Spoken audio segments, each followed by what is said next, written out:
All right. Hey, everyone. Welcome to another exciting conversation where we explore all things, all things. And today we're going to be talking about potentially one of the most important topics in this, in this space as we step into our true self, as we integrate all parts of self and come back to wholeness. Spiritual bypassing, which is the topic for today's show, is one of the most common pitfalls that we can fall into as we're exploring this process and coming back to wholeness. So today is just going to be a conversation around that, and we're going to go over what is spiritual bypassing and how does it show up in life, both in myself and in others, so that we can recognize when we are falling into this process of bypassing and shift, come back to awareness. Because essentially let's just define it. So I wrote in the post, and I'm just going to read this because I thought, I asked Grok, which is the AI for X, what is spiritual bypassing? And I thought the answer was great, just to give a quick overview. So spiritual bypassing is a term used to describe the tendency to use spiritual beliefs, practices, or experiences to avoid dealing with uncomfortable emotions, unresolved psychological issues, or practical challenges in life. It involves sidestepping personal growth or emotional healing by focusing solely on higher, quote unquote, higher spiritual ideals, such as positivity, enlightenment, or transcendence, without addressing the messy, grounded realities of human existence. The concept was first coined by psychotherapist John Welwood in the 1980s, rooted in his observations of how spiritual seekers sometimes misuse spirituality as a defense mechanism. It's not about spirituality itself being flawed, but rather how it can be misapplied. For example, someone might say everything happens for a reason to dismiss grief, or meditate excessively to avoid confronting anger or trauma rather than processing those feelings.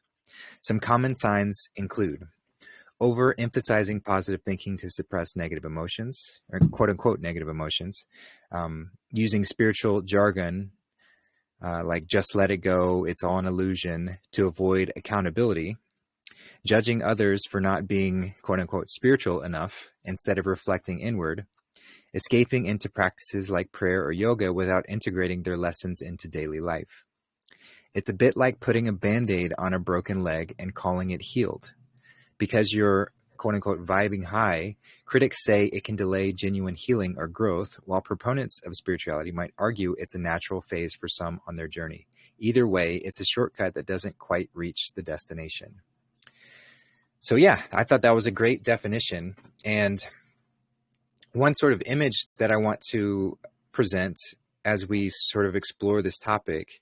So I've often talked about how the tree is such a profound and powerful symbol for our growth. And because of and I say that because a tree grows in both directions. A tree grows high and reaches towards the sky, reaches towards the heavens, reaching out to absorb the sunlight, to absorb the air and all of that in the higher realms. But then a tree also grows its roots down deep to integrate with the earth and the water below. And that union is what helps make a tree such a profound and powerful symbol, and also a representation of how we're to be. And so it's all connected. And we are really ideally supposed to become like a tree. They are a great example. So with spiritual bypassing, and how does that relate with this? Someone who is spiritually bypassing is essentially negating all of the growth in the roots and only focusing on the leaves, only focusing on reaching out high. So it's negating the grounding process, negating the connected to this physical experience process, and only focusing on these spiritual ideas of reaching higher without grounding and growing deeper and stronger in that sense. So yeah, so I'm excited to jump into this conversation today, and I'm really thrilled and honored to be joined by Lila, Marley. So thanks for being here, Lila, and really excited to jump into this conversation. This was something we've been talking about for a while now. So yeah, I'd love to hear from you and your initial thoughts on the topic. Yeah, well, thanks for having me. How's my sound? Good. Good? Okay, cool. Yeah, I have been wanting to, well, this comes up a lot. And I felt like we've had this conversation around this, both personally and then just wanting to like do a show on it and talk about it more and have something to direct people to if they've never heard of it.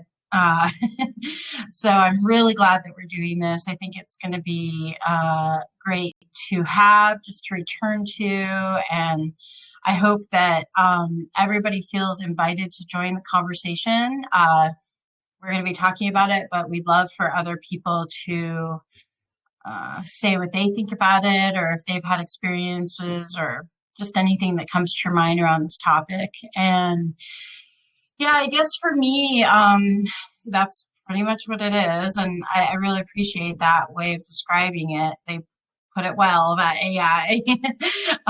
Well done, X.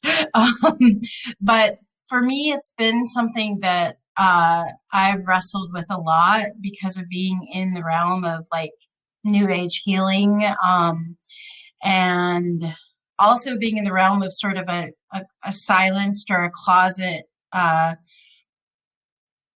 inner definition of uh, I'm sorry, inner authority of emotional solar plexus and human design. We can go in that a little bit later, but just to open, it's been something that's been really tricky for me to deal with, and within myself and within the other people that are around me, because when you're in this realm, I think especially, there's sort of that pressure, that expectation to, um, yeah, be perfect, be without emotion, be without, you know, be able to be sort of the still water, the meditative still water, the Zen. Um, and when I would be living that, oftentimes it would be at a cost to my own self because I wasn't really expressing. I was suppressing. I wasn't really dealing with what needed to be dealt with. And so, yeah, it's something that's been really close to my heart and focus for quite a while. I would say probably the last 10 years, but maybe even longer.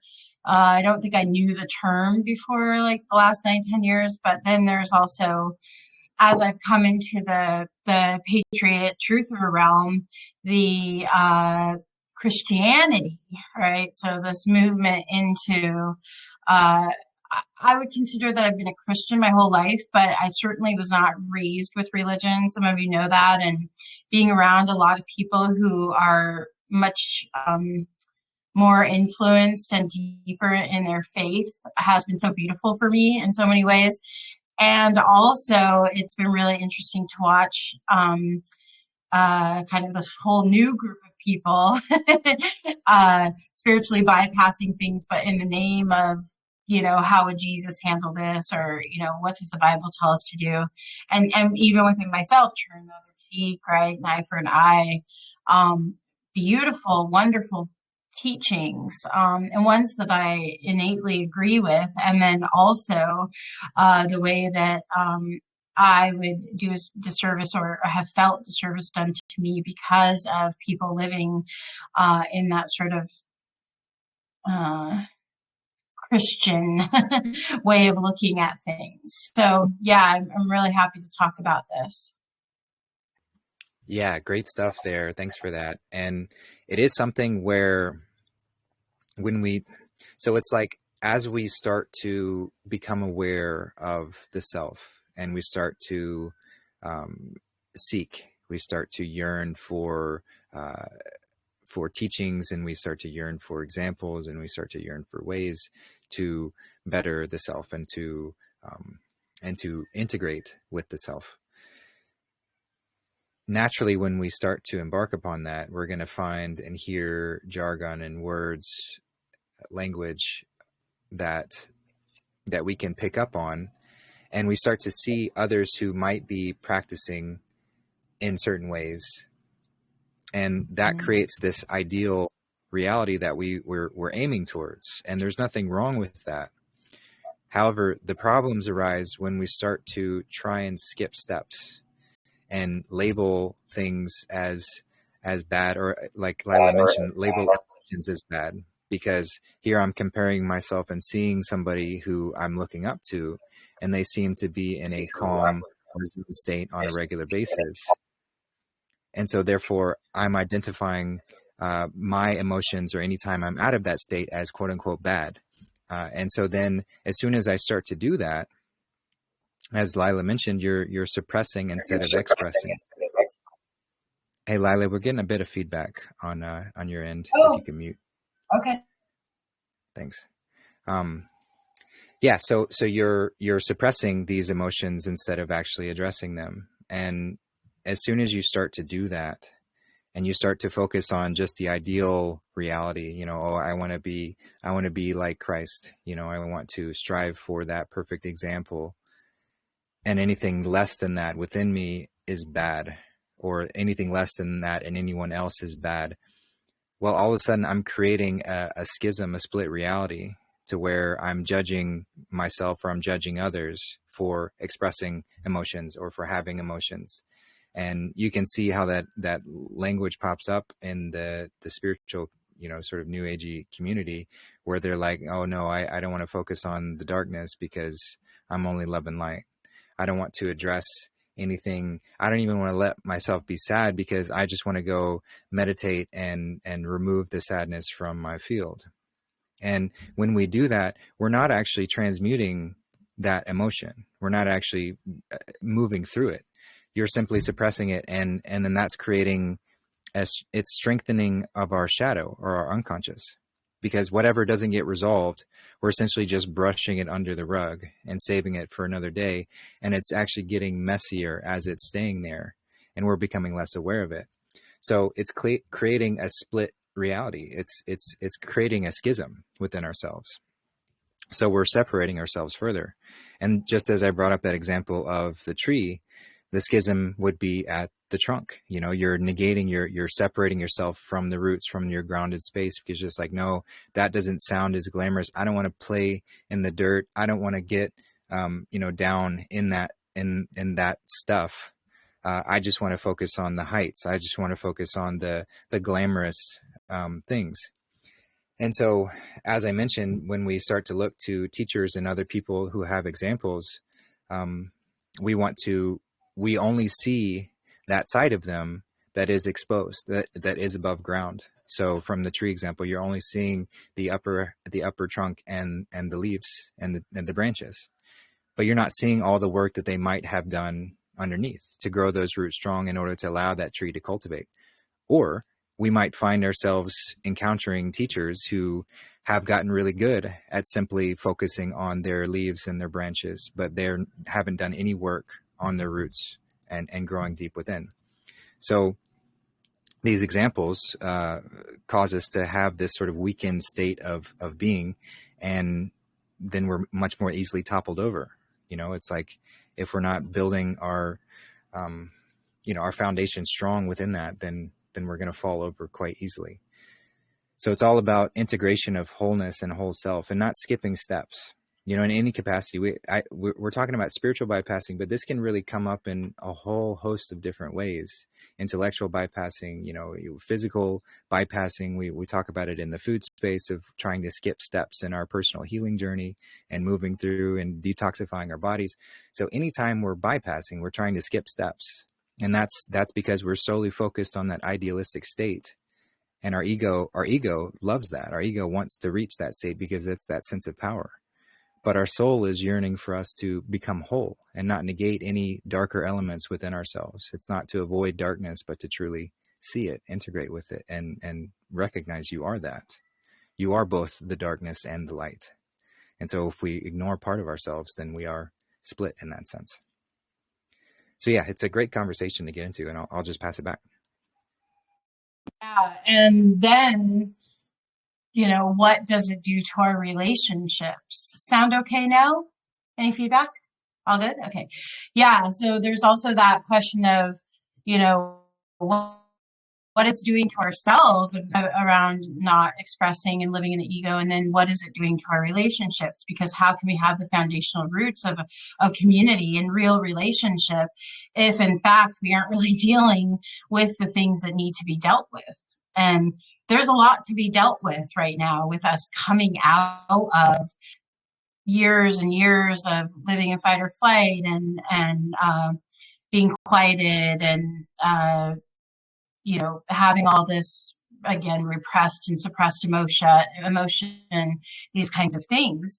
And so as we're working with each other in these communities, how can we be connected and build trust and feel heard and feel real, just really have a sense of this organic chemistry between each other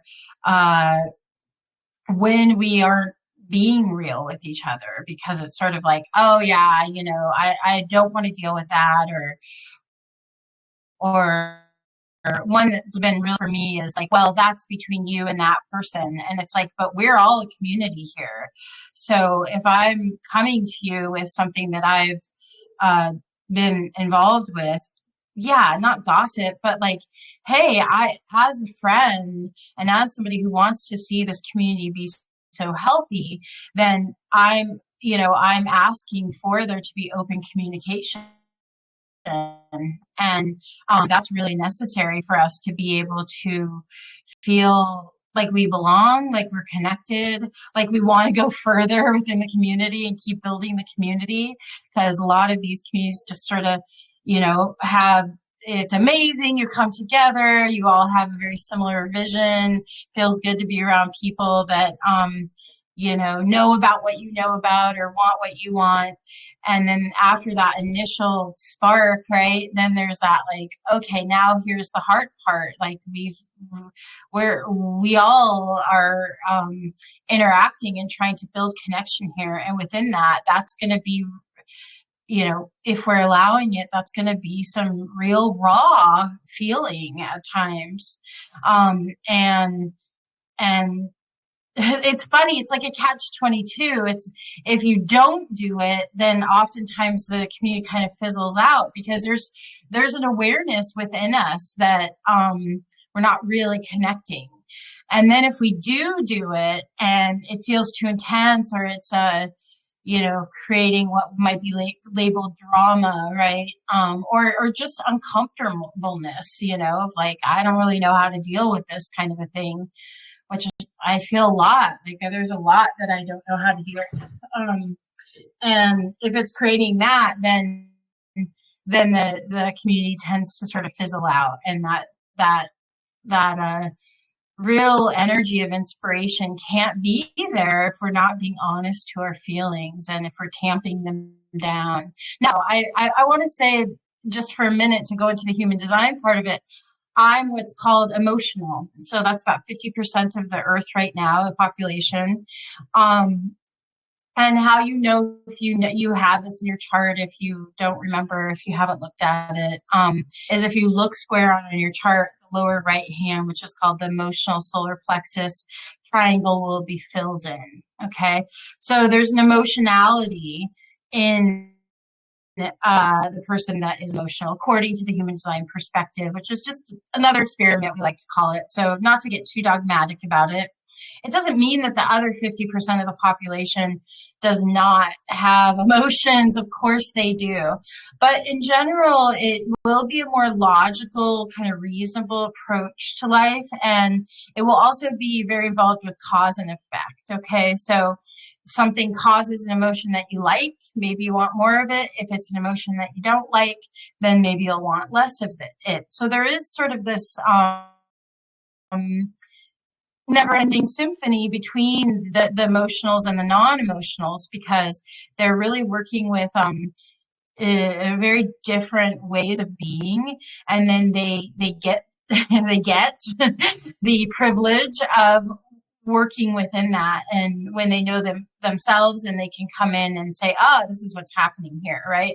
So for me, having been silenced emotionally a lot, just because maybe there wasn't enough room in my family of my upbringing, or if I was too loud, or it just wasn't, it was messy, because right now, society really sees emotions as messy in many ways.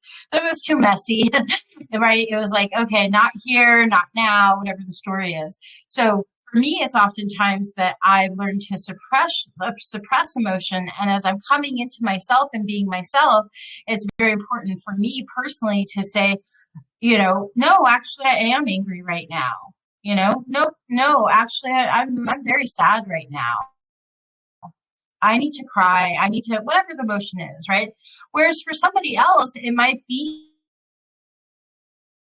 more around actually used to kind of flipping out and not suppressing, or not, mastering the emotion, right? But in this moment, maybe I'd like to master this emotion, but still feel it, right? Still be honest about it, still really be able to name it and stay in the now instead of disassociating because of ... So I think this is important to realize from a human design perspective. Now, there's other places emotionality plays out in the chart. You can also have, your inner authority be ruled by the emotional solar plexus. And so that is a space where one might need to really be mindful of where the decisions are coming from. It doesn't mean that you're going to not make a decision when you're feeling emotional about it. In fact, sometimes based on other things in your chart, exactly what you're feeling in your gut is the right decision, but you're going to sit with it sometimes. Okay. So if you're not an emotional being, if you don't have emotional solar plexus as your inner authority, you probably know someone who does. And so this is very helpful to see for them. Now, on the other side of that, this reality of, how do we work with the spiritual bypassing of, no, like, I don't want to deal with that, or let it go, or, keep it light and happy. And I just don't go there. In California, especially, it's like, oh, low vibes, right? That's so low vibe. I don't want to be around it, right? And yeah, the energy of anger, we've talked about other shows, it is a vibration. It's a frequency. And ideally, we're not going to live in that frequency. But the problem is that if we don't express, then the frequency gets stuck somewhere in this auric field and physical body. And then that turns to things like cancer, these kinds of things, right? Like, if it's not getting expressed, it's going somewhere. And that's the issue that I have, and that I've learned after all these years, because for many years it was like, if I can meditate that away, I can just meditate that away. And then I wouldn't be dealing with the very real interactions that I needed to have with the people around me. And so it was either getting tucked in and damaging myself, or it was being expressed outward, but not really being heard, because whoever I was dealing with was possibly spiritually bypassing it also, because both just wanted to, like, make it okay, I just want it to be okay.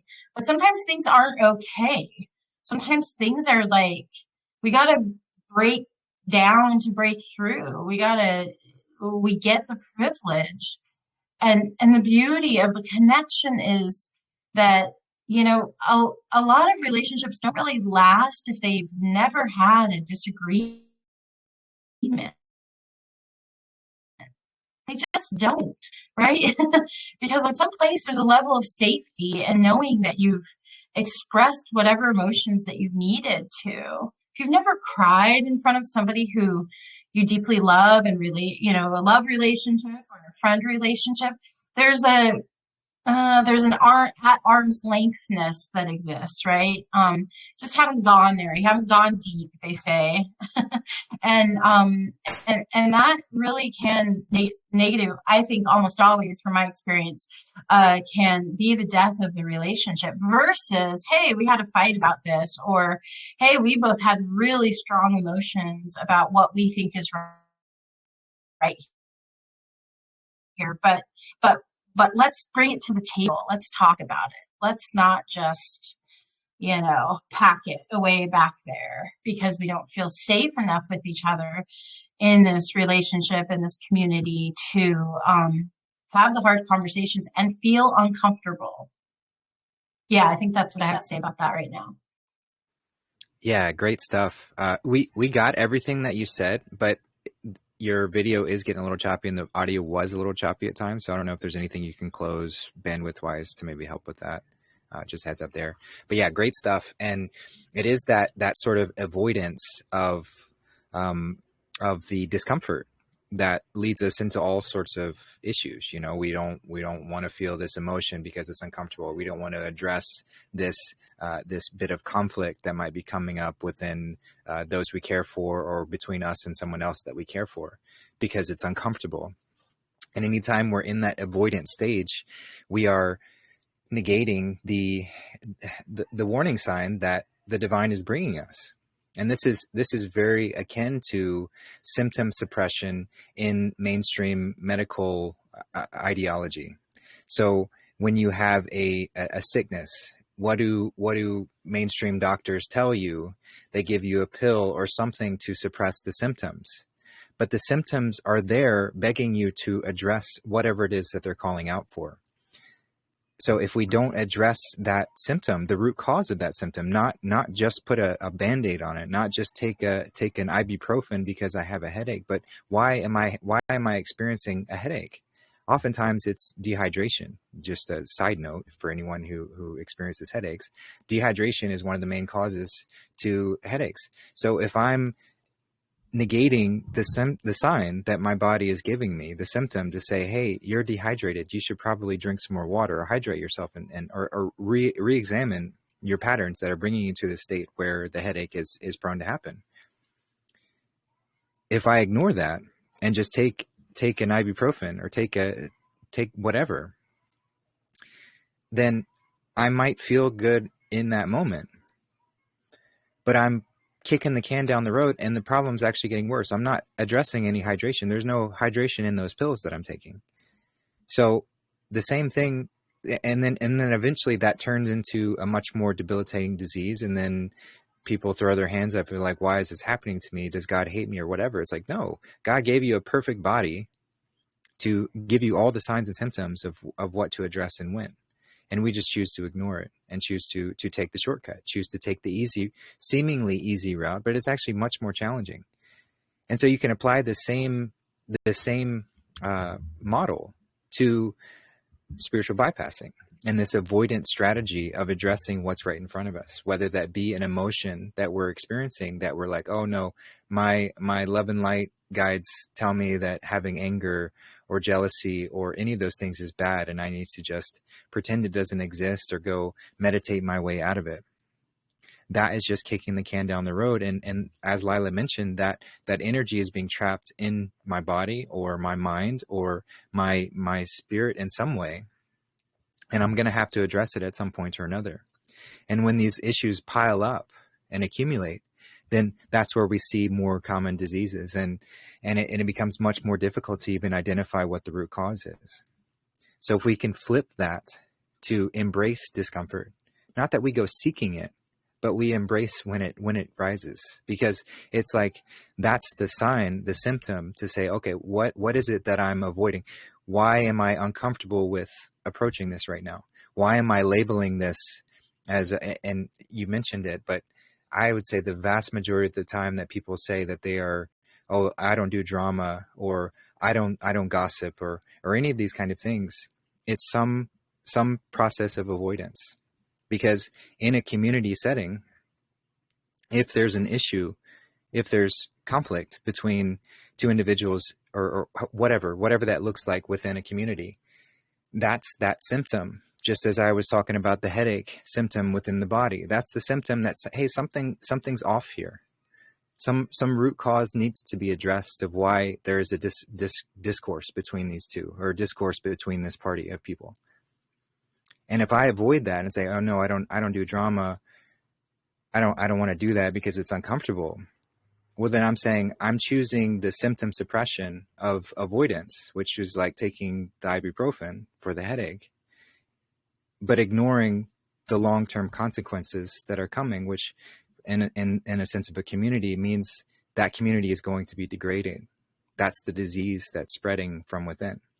So these signs of discomfort are a wonderful gift for us, because not only are they highlighting some issue within our life that we can address and hopefully repair, but they're also helping us to integrate with the wholeness of self, so that I'm not just negating the areas where I don't like.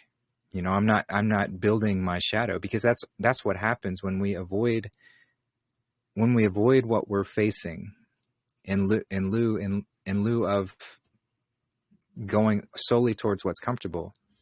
We're allowing that shadow self to grow, and we're becoming more and more disconnected, and we're being inauthentic with ourselves and with others. So in those moments where we find ourselves, whether that's within our own body having some physical symptom, whether that's having an emotion come up that is inviting us to be with it and express it, or whether that's with dealing with a discourse within a community, all of these are areas where we can embrace and go towards. Not that we seek it, but just when they arise, it means there's something that needs to be addressed. I'm not seeking a headache because I want to have more problems to fix, because I like fixing problems. But if I have a headache, there's a symptom that I need to address. And if I don't, then the consequences will only grow. The same applies all across the board. And so this spiritual bypassing comes in play when we learn, you know, it's an over glorification of one side of things, or hyper focusing on solely one side of things, which is about because it's more attractive to be in that sort of happy, blissful state, the meditative, calm, peaceful, serene state, when the vibrations are high and everyone is laughing and experiencing that side of things. It's a much more attractive idea to move towards. However, we don't get there fully if we don't address all the other things. The only way that we've moved through this story, because this is the one true story, the hero's journey, and every story has all elements to it.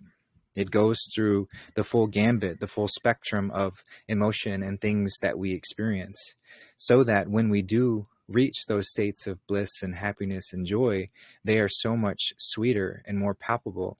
And we've worked hard for them because we've addressed the areas that are uncomfortable and challenging. We haven't just sat there and said, oh, I'm not going to do that part because I don't want to. So it's it can be picked up on a whole host of ways. And I'd say another I'll just pass it back. I think Lila's still.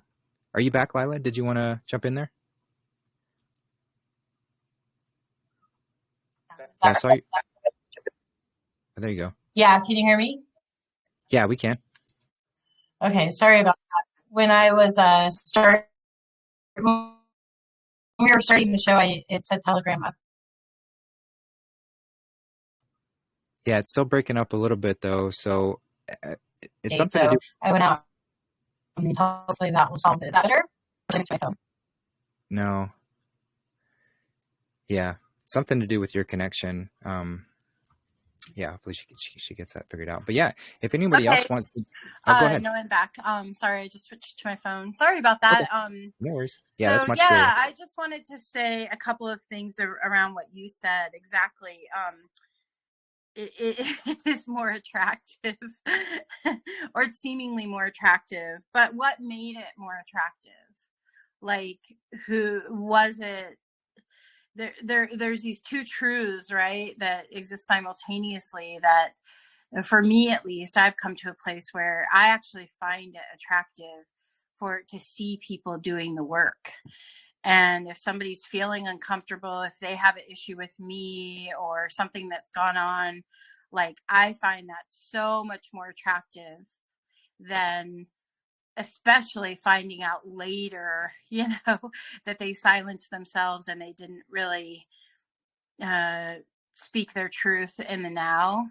I know that's harder for some than others, but at least to speak their truth as they can, whether it's verbally or in writing or whatever works for them. Like, there's a whole gamut of ways that we can express ourselves to again, master it. It's not like you want this out of control energy moving through, but you still want that inspiring life force energy moving through. So the beauty of being able to do that and mastering it enough to sit there and weep when you're weeping, when you feel the need to weep, these kinds of things is actually highly attractive to me. And I would argue, if you haven't gotten there yet, that you will. But I would argue that most people experience it firstly in their love relationships, maybe, of like, oh, that's attractive to see my man or my woman be vulnerable, right? But sometimes that's a little, ways into the relationship. And then, of course, that's echoing, or can echo, into our communities with each other as friends and co-conspirators, working together to save and shift the earth circumstances. So, what is attractive? It hasn't been made attractive like that, even in sort of a malevolent way, to control us, right? To keep us separate, to keep us not being honest with each other, not being honest about our true feelings, silencing our voice around things because that's just easier to deal with. So that was one thought I had. And then the other was, I wanted to just touch on this piece of a meditation. This, again, it gets back to this idea of what meditation is. The true wish, the true objective goal, which is kind of funny to use those words even with the word meditation, because it's about being here now. It's about aligning the body, using the breath to be here now. So anybody who's gone down the yogic path or deep meditation or breathing, there are times when you can be in a yoga class and you're not feeling all love and light. Maybe it's actual, physical constraint or something moving or releasing out of the body, or just finding something that's stuck in the body, also attached to emotions. I've seen many people, as they go down their yogic path at about year 3, 4, or 5, that are just a sobbing mess sometimes during their practice because they're releasing so much physical reality. They're cleansing so much with their tears, and with their anger, with their frustration. That's another thing. Third, fourth, fifth year, you can be in a yoga pose that you've done hundreds or thousands of times, and all of a sudden this deep frustration comes through. And that's actually a sign of a yogic master, is that they deal with it. They are with it. So a lot of us think of meditation, or having consciously aligned and doing breath work, quote unquote, these kinds of things, is this idea that the ego is attached to, of what they think a meditative state is. And the meditative state truly is what is coming. And then as we master that, as we are there with that, then there's more room for the Zen. There's more room for like the placid lake, but it's not that we're just creating that because we want to. It's that it's there because we've made the space to deal with the things that we feel uncomfortable with as they've come up, practice after practice. And in a human design reading, a lot of times people will say, well, I meditate and then I just even that out. And for anyone who hasn't heard us speak of the gate 55, this is a huge thing for the gate 55, people who have the gate 55, which comes down off of that triangle on the right, the emotional solar plexus, and also is very similar to being emotional, having the emotional solar plexus defined. But it's more erratic, I would say, higher peaks and lower valleys. But a lot of gate 55 people will sort of be in their deepest suffering because they feel like, oh, I need to get to a place where I'm so balanced enough that I don't have the highs and the lows.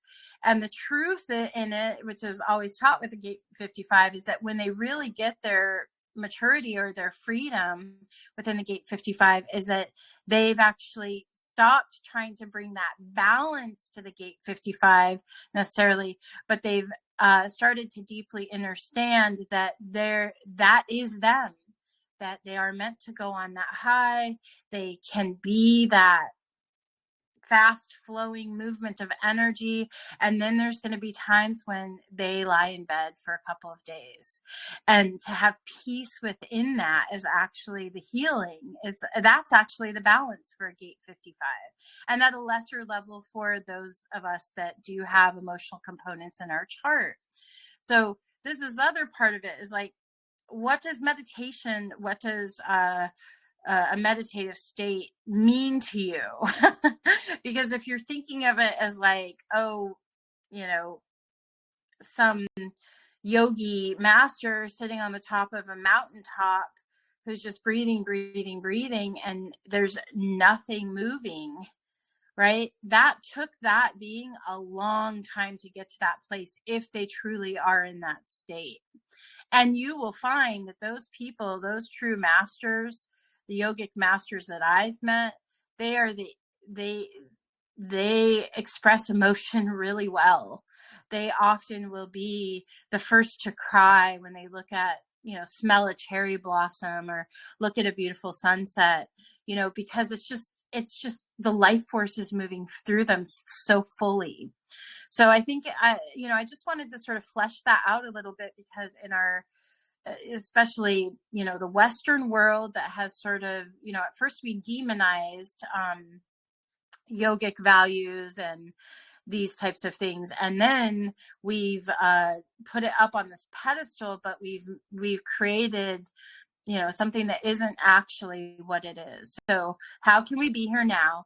What is the breath doing? Sometimes the breath is going to be tight. Sometimes it's not. Sometimes emotion's going to move. Sometimes it's not. The meditative state is actually being very true to what is going on. And then again, it doesn't take us capture, right? But it does allow for that movement to then flow through. So we master it with ourselves, but then of course we're all existing in communities and relationships, and ideally we get to a place where we're doing it with each other. Yeah, great stuff. And great point about the attractiveness of these different positions, because that's really the maturity, the maturation process, is recognizing that the most, or transmuting everything that is here and now. So that becomes the most attractive thing, is what is authentically, truly here and now, not how I want it to be, or what I'm attached to, as far as it has to have these certain conditions or parameters I'm trying to construct or fabricate something. And so as soon as we start to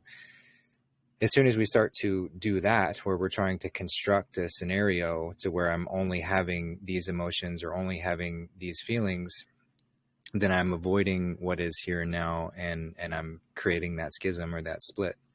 So the alchemist steps in as the transmutator, and is most attracted to anything that is here and now, not seeking anything in particular, not striving to make it something, but truly just embracing what is, and then stepping into as my my greatest calling of how am I interacting with this here and now.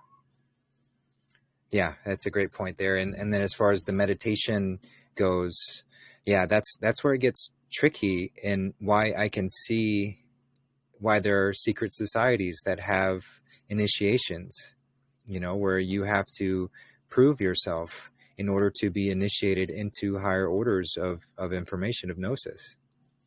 Because when these terms are thrown out there and practices are discussed and all of these things are presented, if the wholeness of the scope of what it takes to have this particular meditation practice, or even to responsibly use something like that, is not integrated into that knowing, that gnosis, that knowing that I can't skip any steps to getting there, and all of this is truly bringing me back into the here and now, well, then all of a sudden that meditation practice becomes a tool for my ego to use to negate or to avoid what's in front of me.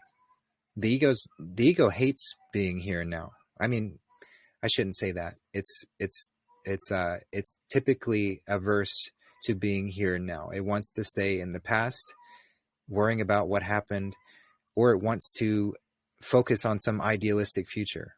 I'm getting somewhere. I'm reaching this state to attain power or happiness or money or whatever. So coming back to the here and now is saying, okay, ego, like I recognize you in what we're here to do, and I recognize and I appreciate the challenges that you're presenting me, but we're going to come back into this here and now. And that's where we operate from. And it's incredibly challenging to maintain 100% of the time. And so that's why it is a practice. It is something that we continually strive for. And while we can share different tips and tricks that we've found with each other, and I think it's wonderful and great to do so, it's also important to know that what might work for me might not work for you. Or you might not be in a space, or I might not be in a space to use that in this moment. I might need to do some work in order to integrate or actually be able to use this meditative practice effectively, or whatever the case may be. So having that openness and allowance of what is here now, where am I truly? What am I experiencing? What am I feeling? What's going on around me? And not just focusing on that idealistic state. So yeah, great points there. Yeah, bingo. Exactly. It's so hard, and or it can be so hard, and I look at it, the way that my mind works, I look at it as sort of a percentage. I see it as like, okay, today I'm at 82%, when funnily enough, for me specifically, when I've been able to express myself safely, I find that my percentages go way up. I can find myself in a very high percentage of consciousness, maybe 91% or something like that, around each of the things as I move through my day, if in fact I haven't suppressed my emotional body. But again, I recognize that that's me, and has a big part to do with my human design. Each being is going to be different, and then get into the incarnation crosses from there. Are you being able to truly be what your incarnation cross has come here to do? And that's a humongous part of your life, your theme, working with your archetypes, or you're working, for instance, with Justin, the investigator and the martyr, right? For me, the opportunist and the investigator, there's so much within the shadow and the light side of those archetypes, that are meant to bolster and support our movement into really fulfilling the incarnation cross of this lifetime. And that's a humongous part of it too. So of course, somebody like me who has the juxtaposition cross of shock, I get the privilege to get more used to what it's going to look like to wake people up out of their lethargy. So this is a big theme in my life, and it's not surprising that I come into contact with a lot of beings in both my personal and professional life, where it's like I'm really coming in and sort of waking them up. And a lot of times that can be from the spiritual bypassing that they're doing, because it just doesn't feel comfortable, or they didn't have the space. They weren't there wasn't a good role model to help teach them or even deeply understand what was true for them. And so many people are just like, no, I don't want to feel uncomfortable. I don't want to work with that. And of course they're coming to me for their body work, to get rolfed. And I'm like, well, guess what? That shoulder, that shoulder that you're coming to me for, that's been aching for years, like this has to do with that, because you won't tell your husband how you really feel, or whatever the story is, right? There's 50 million stories under the sun. So for me, it might be something that is bigger than, for instance, for somebody else. But that's why the information about the human design is so important. And then just in general, even if you don't want to get into human design for whatever reason, just to look at, what are the observable patterns of your life? What have you had? Are you single and you want to be with somebody, or vice versa? Are you with somebody that you really aren't even talking with and are cohabitating just barely with in a home, or this, that, or the other? What are these things that you're seeing in your life that keep coming up? And how connected do you feel? And that's going back into this idea of secure connection. To feel securely connected, we have the privilege of interacting with each other. And if we don't interact because we don't feel safe enough to put it on the line and take it to somebody and say, hey, I have a real issue with this, or that doesn't sit right with me, or it's clear that doesn't sit right with you. Can we talk about it? Right? If we are not doing that, we're just not going to have these fulfilling communities and relationships that I think we're all yearning for. So it's a really big deal for us to start to familiarize ourselves with this concept, and then put it into practice. And even if it's like, hey, I just feel like I'm kind of disassociating right now. I don't know exactly what's happening here, but I'm just feeling myself leaving my body, or breathing very shallowly, or clenching my jaw because I don't feel like I can say what I would like to say here. These are all going to be indicators. You don't have to be, again, you don't have to be a master at this. Just start with the baby steps. Yeah, beautifully said. And I love how you brought up the secure connection, which if you didn't get a chance to listen to that show we did a couple years ago at this point on secure connection versus insecure attachments, you can find that on my website, justincarpenter.org. And I think we'll probably do a follow-up show to that at some point. It was a great topic to explore, but that's on the list. Yeah, but it's very much related to this bypassing or this avoidance place, because that's all rooted in attachment. So if I'm attached to this ideal state that I have to be, vibrating at this frequency, and I have to be expressing only these emotions or no emotions at all, or whatever the case may be, whatever idea we've got in our mind, and we're attached to that. So it can show up, attachment can show up in that way and cause us to bypass or avoid what we're actually being presented with. Because again, my ego is attached to this thing that's not even really real. It might happen in the future, but it's not really real. What's real is here and now. So letting go of that attachment allows me to come back to what am I experiencing? What am I going through? And then also attachment within relationships as well. I'm attached to this individual or whatever, and so I'm unable to actually do what the situation or what the moment is calling for in the moment. And if we let go of those attachments, it doesn't mean that we don't have care or we don't, seek to be connected, but I guess we don't seek to be connected. We just know that we are connected. And through that connection, we can allow the flow of the physical interactions that we have here in this space, and not just be avoiding uncomfortable conversations or conflicts or anything in that capacity, because I don't want to mess up this attachment that I have to this relationship in this form, in this exact way. So again, it's our egoic way of trying to hold on to some idealistic state that's not even real. So to come back to what's real and true and authentic and be with that.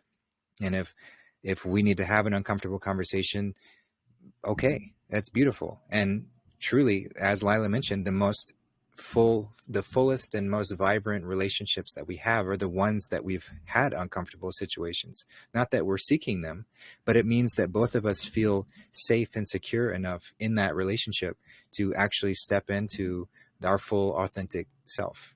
And knowing that there are going to be times of discord, and that's okay, because it's through that discord that we're able to refine ourselves even further. So as Lila mentioned, to shift our perspective around what is attractive towards being attracted to, not that we're attracted to the discomfort, but we're attracted to what is. So if I'm being presented with a situation that I'm uncomfortable with, that's the most attractive thing that I can do. And if we truly embrace the process, then we know that by leaning into the discomfort, it's only going to yield a greater expression of self. It's only going to yield a higher and more grounded way of being, a more integrated perspective that I get to step into if I'm actually embracing that instead of avoiding it and running away from it. So society has taught us, as always, all the wrong ways to do things, to do relationships, to address these areas. And, it's full of tools to avoid, full of things to numb ourselves out, and distractions to pull ourselves away from, and strategies that lead us nowhere, and therapists and counselors that don't help us do anything but avoid. And all of that takes us away from that integration. So as I've said before, the grandest conspiracy of them all, if you want to boil down all of the objectives of those who seek to control, it's all about disconnection. So if we can be disconnected from ourselves, disconnected from each other, disconnected from our creator, from source, then we are much more easily made into slaves, much more easily controlled.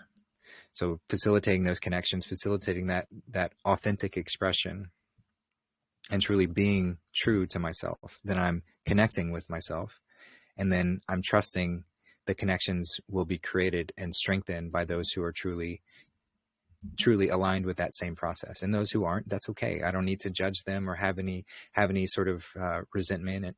And if I do, I don't need to avoid that. I will clarify, like, if I feel that expression coming up, be with it, sit with it. But then see where that leads you. What's the root cause? Why am I feeling this resentment? Oh, there's somewhere within me that's, whatever the case may be, wherever that path leads you, then I'm able to embrace that fully. So yeah, don't fall into the pitfall of judging oneself for having emotions or for even judging. Just see it, embrace it, and then that's what's going to give you the opportunity to transmute it and work through it, as opposed to just avoiding it, which is that brushing it under the rug, where the problem just grows and strengthens. And yeah. So great stuff. I'll pass it back.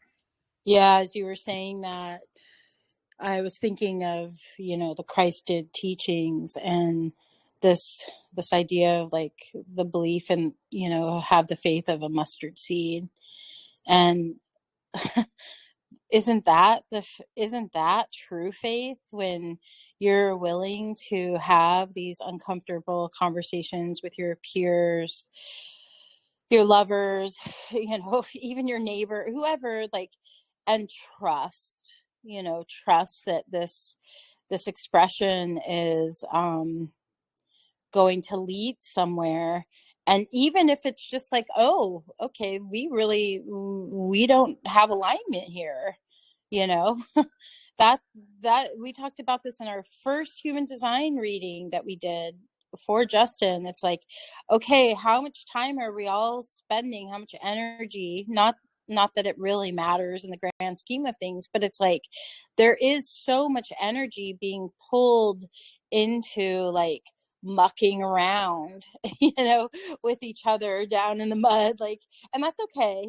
But it's like there is a lovely feeling of expansion when we move forward, and it's like, oh, you are or you are not the person that I meant to say work on this project with, or live on a commune with, or or have children with, or these kinds of things, right? And that clarity is so beautiful. It really, for both beings involved, because it really allows both of you to be freed up so that your energy can go where it's in the most alignment. So you're talking about the energy of others, and it reminded me of like even the peer group. You can have it's this really big thing right now, kind of in this this toxic femininity that I see, which is sort of like a peer group of women dogging on men. It's like, oh, that's how men are, this, that, or the other. And that's just it's like all these flying monkeys gather together and say like, oh, yeah, no, this is how it is, or whatever they've decided. And that's all coming obviously from the ego and hurt, probably from not really getting to have true expression or allowing themselves true expression. But it's so wasteful of energy, and it ultimately doesn't lead anywhere beyond, I want to, I don't know about others, but I want to go forward. So I'm willing to be uncomfortable because I want to deal with what needs to be dealt with. So there is that free path for all beings involved to move forward, even if that doesn't ultimately mean we stay together, or maybe we do. Like I said, we certainly have, from my perspective, a bigger, a broader chance of staying together if we share the experiences more fully. So I will always root for that. And maybe for others it's just easier to ghost or walk away, and that's got to be their medicine or their teachings. But for myself, it's like, no, I want to have that conversation. Like, let's have that conversation, and then we can move forward. But until the conversation is had, now get back into the energy types, the broadest sort of part of human design. If you're a generator, you are meant to respond. That's your strategy. So that could be also true, for about 67% of the population right now, including me. I need space to respond. And if someone's just going to spiritually bypass and say, oh, no, it's all good, but then cut off all communication, it's very difficult for me to be true to my human design and myself, because there's not the space there for me to respond. It's like, okay, well, I've said what I want to say, the door is shut, and then okay, stunned silence, right, on my end. So I personally am somebody who really does like to work through those things, but I get it that other people that just doesn't work for maybe their energy type or the other things that are going on. But it's a slippery slope, because you could easily fall in to saying, well, I'm a manifester, I don't have the energy, or I'm a projector, I don't have the energy to deal with that. And then you're just never really dealing with things, right? And then what I see with my clients and other people in my life, a lot of those energy types, projectors and manifestors, they feel the most alone. Oftentimes they feel the most lonely, and they'll come and they'll say, well, I don't really have any connections in my life. And I'm like, well, you know, how much have you avoided? You know, how is it truly that you don't have the energy, or is it that it just felt so uncomfortable that it just made more sense for you to spiritually bypass that, to emotionally bypass that, and then here you are with no community, you know? Like I just, to each their own, but for me personally, that's not the answer. And I don't see it for many others also. There's such a beautiful realm that we can live in, where we deal with the uncomfortable stuff, and then we move forward, and then we get to have these like thriving, conscious relationships and communities that we are looking for. But it doesn't happen by just like, oh, let it go. You know, I want to be honored enough, and I want others to feel honored enough that if something is bothering them, and creating whatever type of response, even reaction within them, that then we continue that conversation. um and I think I speak for many people that I've spoken to, where they'll feel like, oh well, that situation, they just ghosted me or they shut me down, and I didn't ever get closure. I didn't ever, even get to talk to that person. And I'll have clients, it'll be 50 or 60 years later, and they're still dealing with the way that energy was handled. And if we just say like, oh, well, get past it, it's kind of like, it's going to sit in there. It's in the South, they have that saying, stuck in the craw, right? So for anyone who doesn't know it, it's like a crow has and I think it's like the gullet, or the place where the bird sort of pre-digests and carries around the food in their, like, under their beak, and they take it in, and then it kind of is sitting there. And so stuck in the craw means it's kind of just sitting there and it never really gets digested. And that's what I would say that spiritual bypassing leads to most of the time. Yeah, great points. And yeah, you talking about human design. I mean, we can call it human design bypassing. We can call it astrological bypassing. We could call it gematria bypassing, which would be using any of these tools to sort of negate what the moment is calling us to do, what the divine is leading us in that moment. And it's hard at times because we don't truly know what somebody else is going through and where they're genuinely being called. I mean, we can have a good idea a lot of times, but it's not for us to say with absolute certainty that, hey, the divine is leading you this way or that way. But in general, the tendency to use these ideas as a way to bypass and avoid the discomfort is much more common, especially as in this sort of budding spiritual evolution that we're going through, as we're picking ourselves up off the valley floor, off the deepest, darkest pits of hell. And so we're in a very immature state. And so the tendencies to fall into immature patterns are going to be much greater, especially in these moments. So it's best to, when we find ourselves in these kind of things, to really get clear. And that's why everything we talk about revolves around your innate personal connection to source, to God. And that's what all the teachings of Christ were about. And it wasn't about going through a church to tell you how to operate in this situation, or have all these laws defined to tell you how to be good. It's truly just you at your deepest, most truest self. And so any layer that we find within ourselves where we're not being true to ourselves, that's the area to work on, because we're sinning, which is all just missing the mark. That's all sin means. So when we miss the mark for our truest our truest form, and where we're being led, then we're doing ourselves a disservice.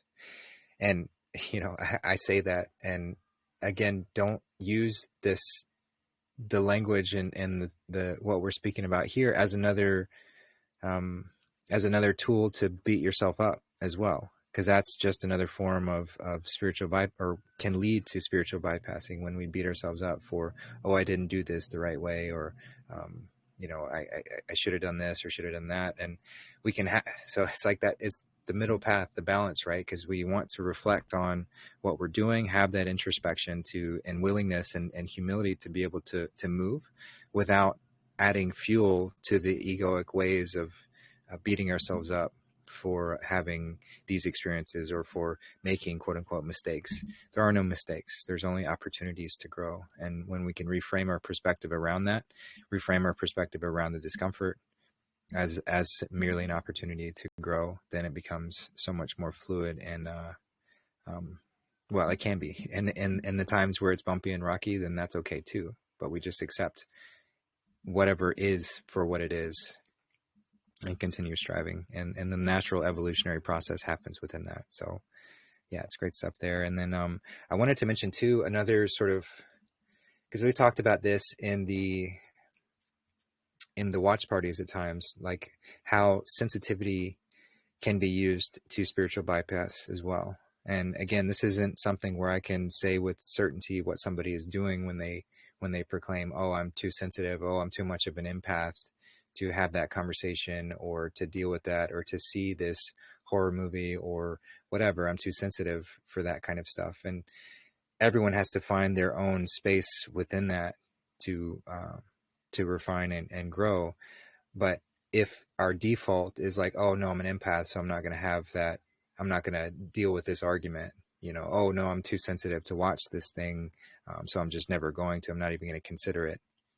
Well, all of these are tools for our ego to use to continue that path of avoidance, that spiritual bypassing. So we're all sensitive, we're all empathetic, we all have that within us, but just recognize where those ideas can pervade the tuggings of the divine to lead us towards growth, and then we just stunt ourselves. Yeah, go ahead, Lila. Yeah, I was just agreeing with you. And also, these unhealed traumas that we've had, how much do we let them create that I would call a hypersensitivity in situations, right? I think that there's so much unhealed trauma, and then we feel as if someone is doing something to us in this now because our father lost their temper with us all the time, or whatever it was, just these things that have gone on in our lives that hurt. And then it becomes like, if somebody ever has a loud or sharp voice with us, like, oh, you're injuring me, right? And it's like, gosh, how can you live the full breadth of life if you're constantly walking on eggshells around somebody? I know for me, that's a big thing for me, because I'm a loud, vivacious person. And while I want to be sensitive to people's sensitivities, quote unquote, I also, again, as I was saying, have a history of suppressing my own self because people were uncomfortable in dealing with my energy. And so there's this middle path of like, how do I be honest with myself and what's true with myself, and not be tone policed, which is when somebody is always asking for moderation or wanting to moderate your tone of voice or these kinds of things. How do I not live in a realm like that? But then also, how do I be respectful, of course. So and what does respect mean? And this goes more into nonviolent communication, another show that's on our list. But this, like, what are you doing to me? Like, do we own our experiences with I am moments, or are we constantly making it about, oh, that person is doing that to me? And I find that those go hand in hand, because oftentimes when we are spiritually bypassing, it's because we have a perception of what is being done to. instead of owning, I am frustrated, right? I own that. Then it's my own container here, and I can help in a healthy way express my frustration, but also not that you're necessarily doing something to me, but I do still have the sovereignty and the need, the impulse to release this energy around this.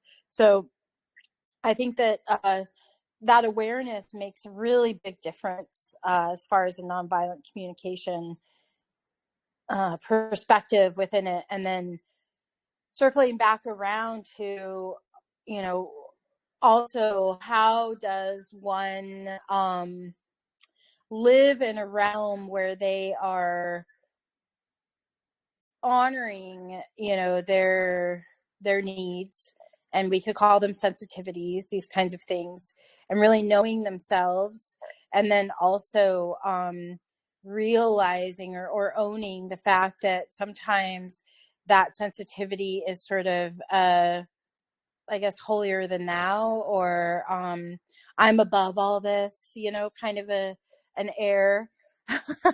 And then, yeah, if you're above all of something, then you're not dealing what's actually happening on this level with this very human, you know, experience here. And that can again create this sense of avoidant attachment, and this lack of secure connection.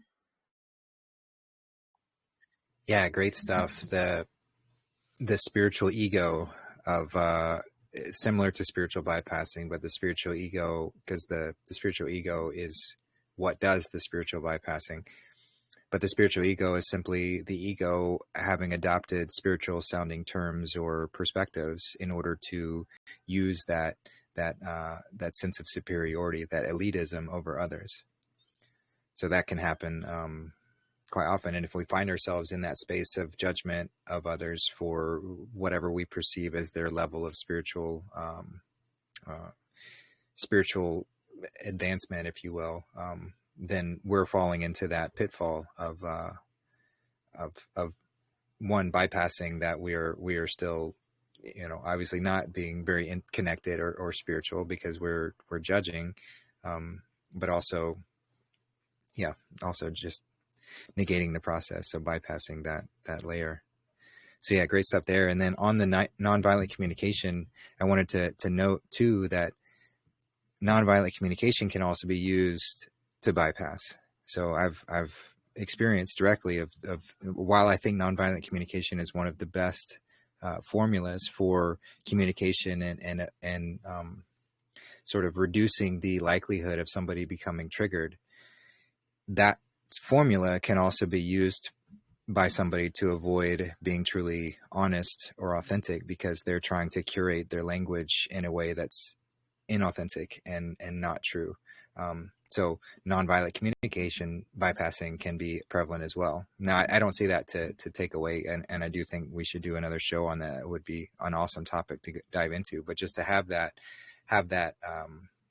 disclaimer that any ideas presented, nonviolent communication, human design, astrology, whatever, any sort of knowledge can be used in a form of bypassing. So that is included as well. So just wanted to mention that. Yeah, great point on that. And I think that's really important to realize. I kind of see it as the light and the dark side, and I talk about it with the different profile numbers and archetypes. Every single thing that we're talking about here and in other shows, etc., can be used in that way. And I think a telling indicator around, you know, if you are kind of on the shadow side and using it in that sneaky, egotistical way is that, you know, if you don't actually get through the issue, and if somebody is using it to manipulate somebody, that's going to have a very different tangible feeling to it versus if, like, hey, we're both, or however many of us are showing up and we're really going to hash this out. And those are two very different feelings to them. So yeah, I hear you. And I'm so glad that you brought that up, because it is humongous. I mean, even with spiritual bypassing, it's just all of these can have this realm where the ego can get very sneaky with it. And we did that great show on Mirkwood where we talked about that sneaky dragon of the ego and how it wants to slide in. And it's for us to, each of us, to constantly be vigilant about.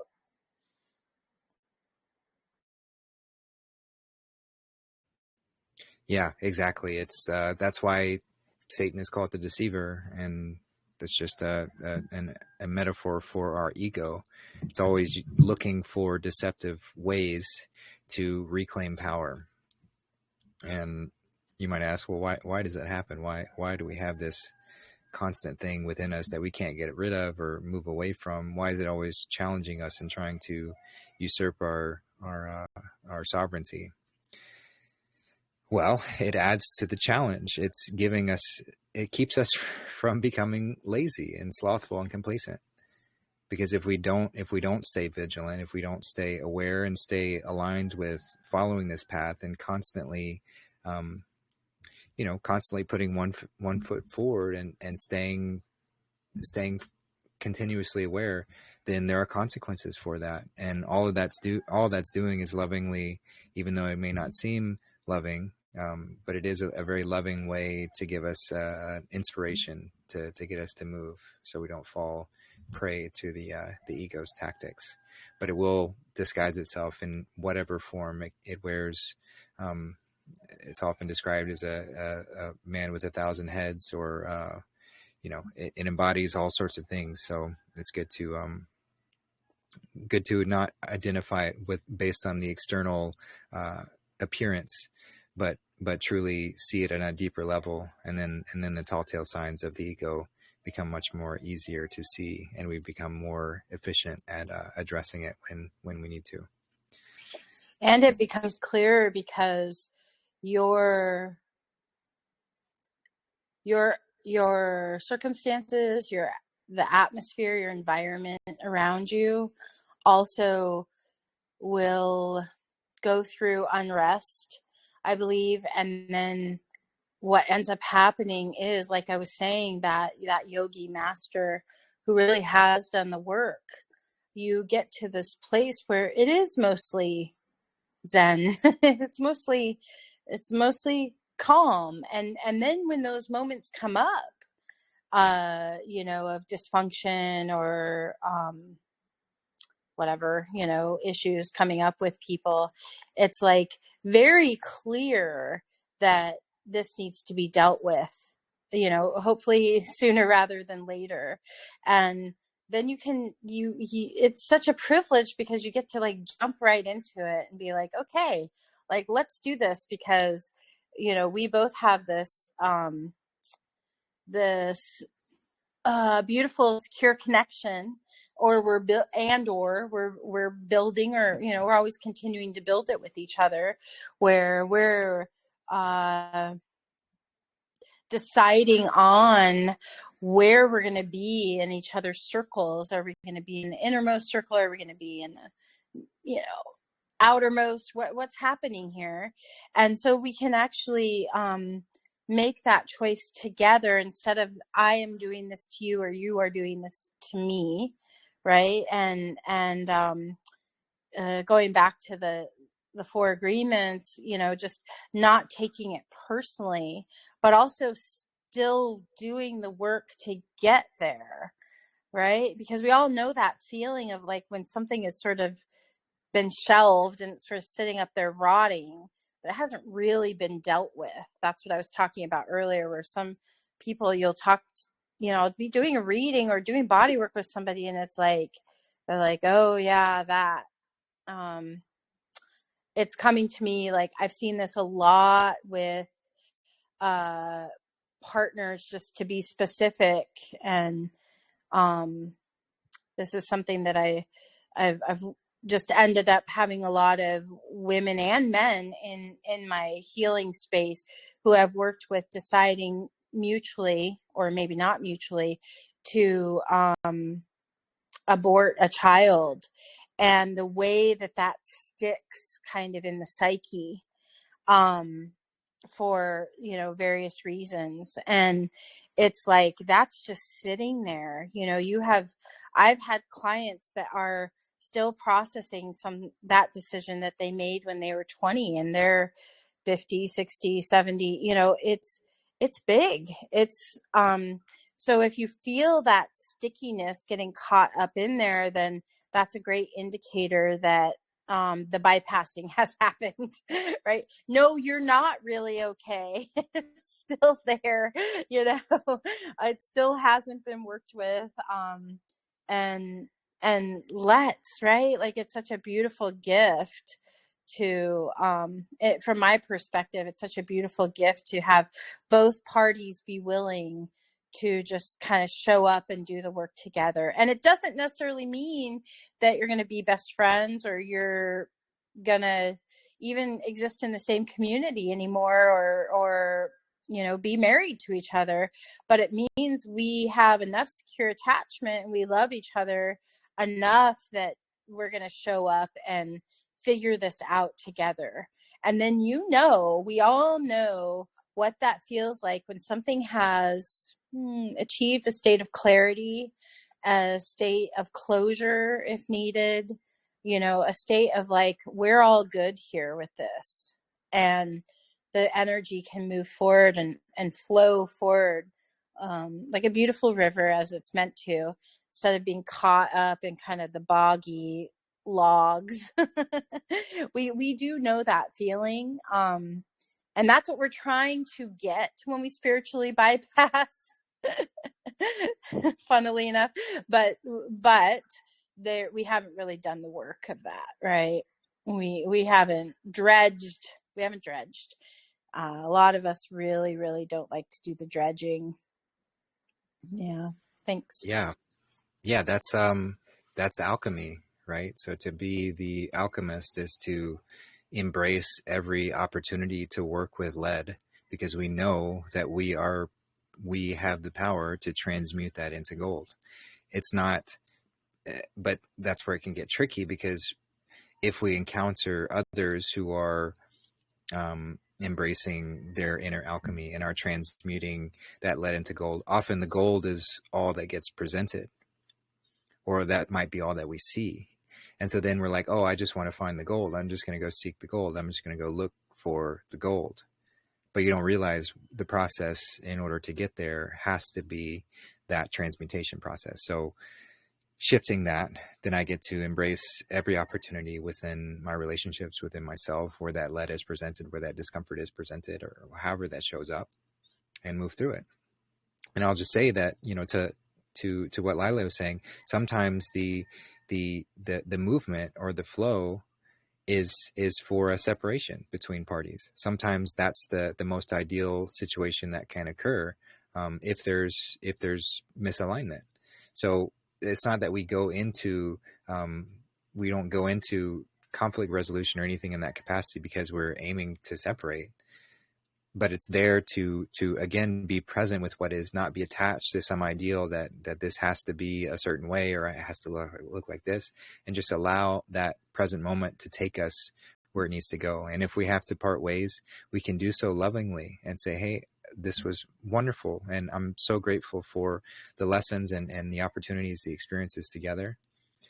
But here the movement is clearly asking us to shift and to move on. And it doesn't mean that we can't come back together. It doesn't mean that, but here in this moment, in this here and now, which is all that ever exists, there's misalignment. And so if I stay there and force myself based on some attachment to drudge through that, when enough effort has already been expended to see that the clear option is stepping away, then that's the option. So don't let the attachment of the relationship have you avoid what needs to be done, if need be. But I don't say this to approach relationships as if they need to be carelessly discarded or anything in that capacity. That's often what those who do like to spiritually bypass or say, well, aren't you just so careless to avoid or to discard people like that? And it's like, well, I actually love somebody. And that's where we can see that it's truly authentic expression of love to say, I love you so much that I'm not going to enable this behavior where we're not in alignment any longer. Or if we don't see eye to eye, that's okay. And I don't even have to distinguish who's right or wrong. It's just, there's not alignment here. And so the movement is the ideal place to go. That's where the divine is leading us in that moment. And so to ignore that or to bypass that, I'm going to be stunting my growth and their growth, and that's not really love. So the unconditional love is to embrace that true, authentic self and embrace the moment wherever it leads, and be okay with that. Finding peace within that.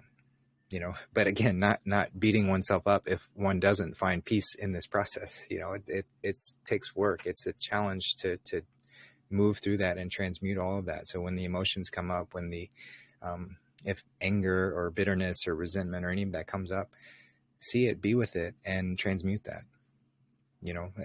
It's much easier said than done, but that's the name of the game.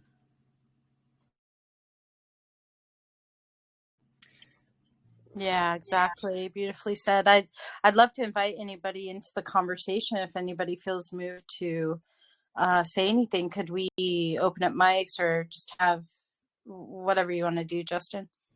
Yeah, I'm just going to open up everybody's mic, and no pressure, of course, but if you feel inspired to jump into the conversation, to share an experience that you've had around spiritual bypassing, any type of avoidance, or just challenges within your own life around this topic, or anything in that capacity, it would be wonderful to hear from you. And we don't have to go on for too much longer either if the moment feels right. But I did want to give everyone here, and thank you for being here, an opportunity to speak if you'd like to. So I'll just pass it off.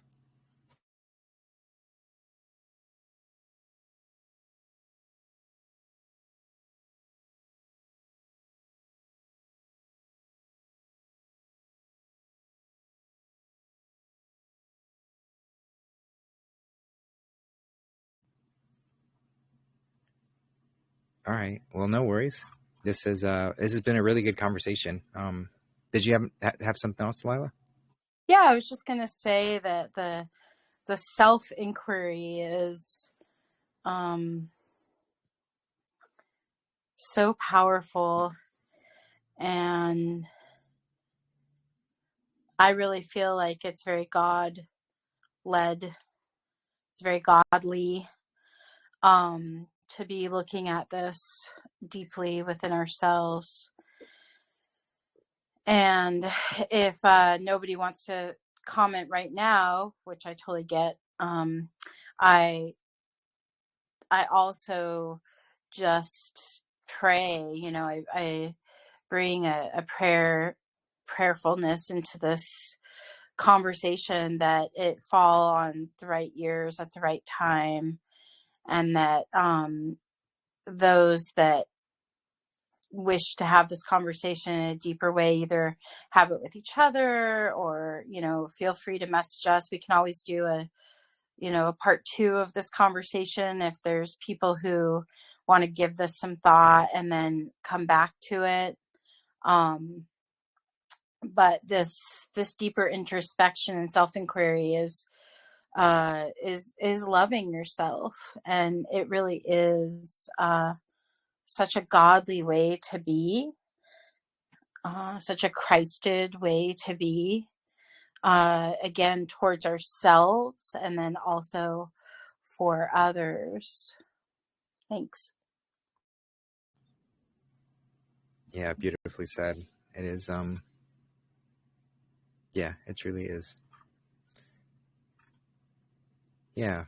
And yeah, I'd echo that. If anyone wants to talk about this in any capacity, whether that's via text form privately, or in a place like JC Family, or if anyone felt inspired to have a conversation like this that was unrecorded, we could certainly do stuff like that too. I think it's a very important topic to go over, and there are a myriad of examples that we could still get into. There's lots of great stuff on on YouTube if you want to look deeper into spiritual bypassing. But once you get the general flavor of it, it becomes much easier to distinguish when I'm falling into that pattern of spiritual bypassing. You know, I'm using something to avoid what the divine is leading me to in this moment. I'm avoiding discomfort in some way, just for the sake of avoidance.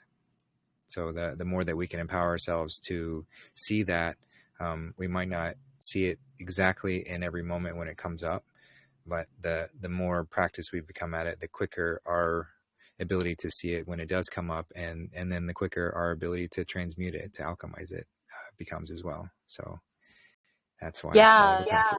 Oh, sorry. I thought you were done. Oh, go ahead. I was just going to say, and I've given some examples throughout the conversation, but just to reiterate or to offer some more, it's like when you feel your voice getting tight and you say, oh, it's fine, but it's not, you know, when you find yourself in an experience and again, you're disassociating, you're just kind of numb, you leave the body, you might not be able to really listen to what the other person is saying. You may, people please, try to be what they want you to be, also known as fawning, right? There could be that frozen state, which would be that numbing out. But I think one of the biggest ones that I see is that like, oh, it's fine, you know, and you just know it's not really fine. Well, I know, maybe because I've been, you know, kind of taught to look at these things for quite a while now. But sometimes I feel like I know as the person saying it to me and they don't even know. So it's interesting. There's a channel called the Neural Wave channel, and I happen to have it in human design, and it runs basically from the gut up to the spleen, and then excuse me, up to the throat. And the neural wave channel has to do with sort of, it's kind of like a bullshit detector, but it's sort of like being able to walk into a room, say you walk into a party or something, and you kind of can feel energetically what's going on, even if you haven't really heard the conversations. And it's experienced in the right ear a lot, which is interesting because I have some hearing loss in my left ear, but my right ear is much more sensitive. And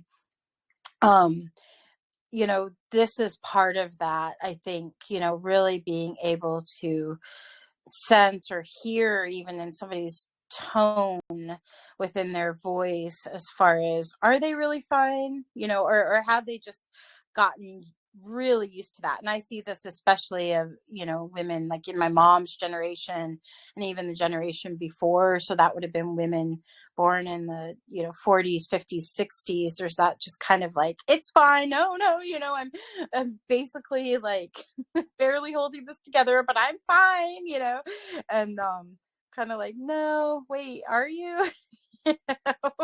So all of these things, you know, just I would just invite, if this is a new concept for you, you're really starting to look at this, to invite yourself to listen to your own voice, to watch your own ways of strategically dealing with a situation that feels uncomfortable or feels too raw or in your face, and then getting really curious, you know, that self-inquiry into like, okay, what's happening here? My voice is shaking, or my voice is quieter than it normally is, or, you know, what's happening here? Am I really dealing with this in the now? Or do I have a myriad of ways that I'm disassociating? Yeah, that recognizing that the emotion is it's the energy in motion, the emotion. So to sort of frame it, I like to call this like a spiritual sandwich, because if we're going to look at these sort of elements that make us up, and you've got emotion, instinct, intellect, and spirit. So these four kind of properties.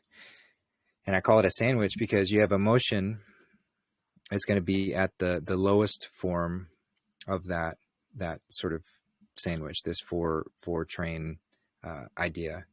You've got emotion, which is a naturally a feminine property. You've got instinct above it, which is a naturally masculine property. You've got intellect above that, which is another masculine property. And then above that, at the highest, is spirit, which is a feminine property. So this exists within all of us, this sort of range that we move through. And society likes to teach us that emotion's bad. You just need to stay in the instinct, which is like, you know, can be looked at like bodily pleasure and things of that nature, and intellect, which is, you know, hyper focusing on intellect. And so if you negate emotion, you're only going to stay in this sort of limited band, because the emotion is what you transmute into the spirit. Those are, emotion and spirit are both right hemisphere, you know, so both of those sides are negated and discarded within society, with societal structure and this sort of overly inverted masculine perspective of things. So when we can see the emotion as this, like, it's like this raw energy, and it's in a very raw form. So it's not something to just leave in that state or sort of dwell in that state, but it's an opportunity to take this gift of creation and transmute that and bring it up into that spiritual level, which is unlocking that fullest and creative expression. And that's why some of the best creators they tap into that emotional, and they transmute that emotional wave so brilliantly. You know, some of the best songs are the saddest songs. Some of the best, you know, any form of artwork, paintings, are done because somebody's experienced some layer of emotion that brought them into and inspired them through that. So that's, again, another sort of way to look at alchemy is taking that emotional raw energy, which is so powerful. It's a gift. And instead of negating it, pretending like, oh, I don't want this, or I only want certain flavors of it, but to embrace every form of that energy as a potential to transmute into that highest spiritual power, that creative essence. And that's that's the sort of magic. And then we merge all these layers of self, and it's not overly masculine or overly feminine in our perspective, and we have these energies working symbiotically within us. But I say that, you know, because there are the instinct and logic layers between the emotion and the spirit, because we do use those as well. This isn't something to negate the logical side of ourselves and in lieu of only emotions. Emotions by themselves are extremely dangerous as well. They're very powerful, but they're very dangerous. So to have that sort of balance between all is the ideal state. And yeah, I'll just leave that one there. So thanks for that. Yeah. Oh yeah, that's really beautiful. Oh, go ahead. I was just going to throw it open again and see if anyone else, just do a little gentle prompt, if anyone else feels inspired to speak. But go ahead, Lila, say what you were going to say. Oh yeah, can you open up the other mics that are closed to a couple more people join? Yeah, I just wanted to say that sandwich idea, that they all work together and create the flavor of it, is just so perfect. And being in the, again, like the rawness and the flow of inspiration.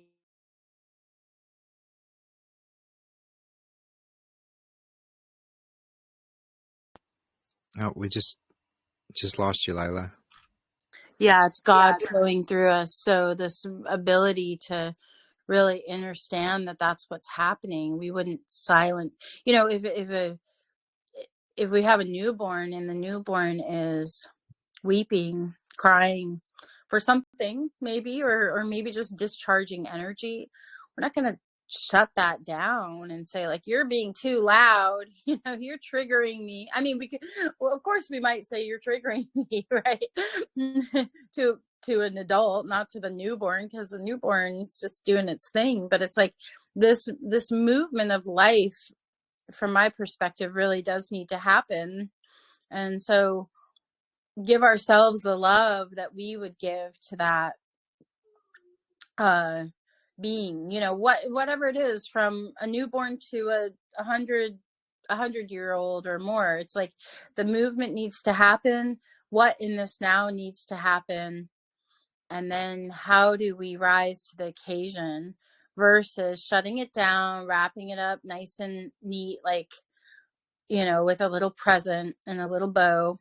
And that I spoke earlier about the messiness of the motion, but also the intellect, right? There can be times where people don't want to hear the intellect. Like you come in and say, like, this just doesn't make sense anymore, or it doesn't make sense that I'm going to, support this at this point based on the observable behavior that I've seen up until now. And if that doesn't feel comfortable, or it isn't, literally just isn't what somebody wants, then they're going to find a lot of ways to make that wrong. And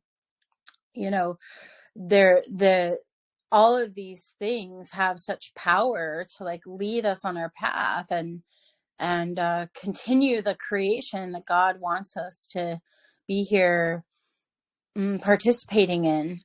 And it's just not something that we want to tamper down. Again, keep it in check, walk that narrow road, be looking at using the self-inquiry. But if it really is something that needs to flow, then it's valid, whether it's from you or from somebody else. Yeah, very well said. Thank you for that.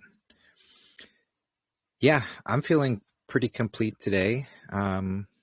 Just want to give another opportunity if anybody wants to jump in. If not, we can start wrapping up.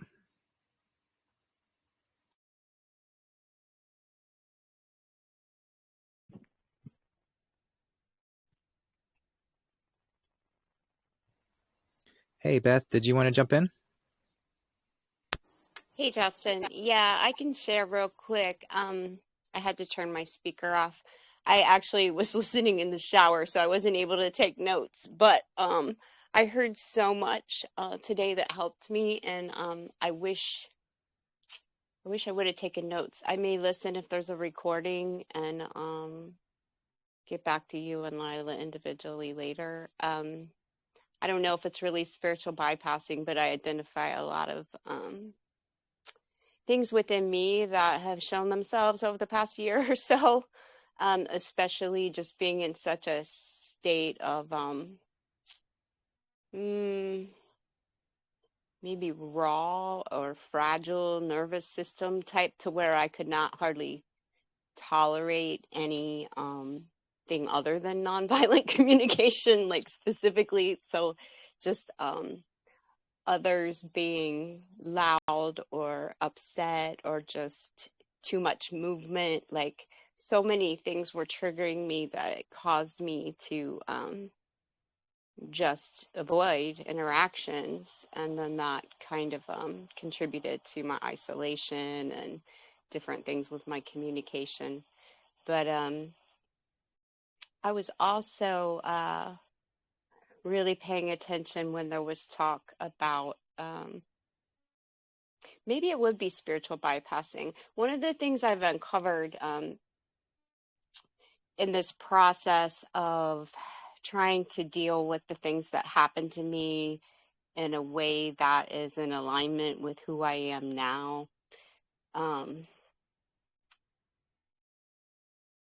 it's had me toggling between just wanting to throw my hands up and walk away from any legal or other things, because it's so hard on me, my inner being, and my whole recovery process. I notice that I get regression in my healing when I have to engage with the lawyers or the medical people and try to pursue getting the benefits that I should have gotten in the first place.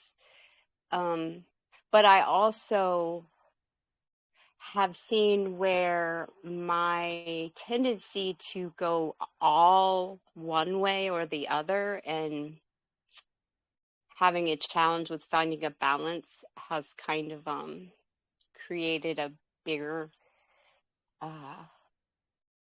problem maybe for me. For example, when they're sending me forms and they're wanting to see all these providers and specialists and XYZ, and I'm insisting on instead writing, I don't see allopathic doctors. This is the name of my massage therapist. This is the name of my Reiki person. This is the name, you know, even though I know they don't consider those records, I feel like there's a part of me that was like wanting to prove a point and be some kind of crusader. Like, well, you should, this needs to change. Like, it's discrimination for you to withhold my benefits because I'm not seeing the providers you think are necessary and following the treatment that your system dictates, because I'm a sovereign person and healthcare is a very personal choice. And I think I kind of really got attached to that idea, and there was a lot of anger and emotion behind it, and just frustration, and I don't know, maybe taking that overboard is, anyway, I didn't intend to say all that. I'm still processing a lot in my mind. I've had some things uncovered about some of the conditions they're saying that I have. So when I talk to you and Lila in person, I think that would be a better environment to have that conversation. So anyway, sorry if I rambled too much about personal stuff, but maybe there's some insight you could offer just about where my mind was going with identifying things in myself that related to this conversation today, and whether that is spiritual bypassing or like, not really sure what to call it. Anyway, I know you're about to finish up, so just if you have any tidbits to give me back about that statement, let me know. Thanks. Thank you, Beth. No, we're, you know, if people want to interact and speak, we're happy to be here and interact. So I do appreciate that. Well, I will say one thing, that I find that spiritual bypassing is a coping mechanism. It's avoidant most of the time, and it often does come from overwhelm, right? It's a coping mechanism. It's a strategy that we've developed to deal with a space where we feel uncomfortable. So I think in that way, you're looking at, you know, I've talked about it again, but I'll say it, I've talked about it before, but I'll say it again. Most of us are, you know, 99% of the time in a state of fight or flight, right? We haven't had our needs met. We haven't been properly parented. You know, most of us many of us are working with money issues, you know, there's housing, you know, all the stuff that has been our sovereign birthright to have, but we haven't. And so, you know, I think that in that way, this does have, the things that you brought up have to do with that spiritual bypassing perspective, which is, if I'm too exhausted to deal with something, then I'm much more likely to cope with it through the use of drugs, alcohol, you know, distraction. Spiritual bypassing could be one of them, you know, these kinds of things. So I'll say that about that. And it's something to think on as far as how do we get out of this space of living in fight or flight, and then you know, discharging the trauma that has built up in the body. And I'll post it in JC Family, but there's a wonderful exercise. It's called TRE, trauma release exercises. And It's very simple. You go through a series of different holds and stretches, and then and then you're just kind of gently rocking your body in a certain position. Oftentimes your body will start trembling, sweating, maybe heightened emotion, heightened breathing. And that's a really beautiful way to release the trauma that we've all been through, birth trauma, like all the stuff, right? So I would highly recommend that. And certainly if you find that you are somebody who does a lot of spiritual bypassing, that would be the first place that I would start, which is like, how in my body am I? How out of fight or flight am I?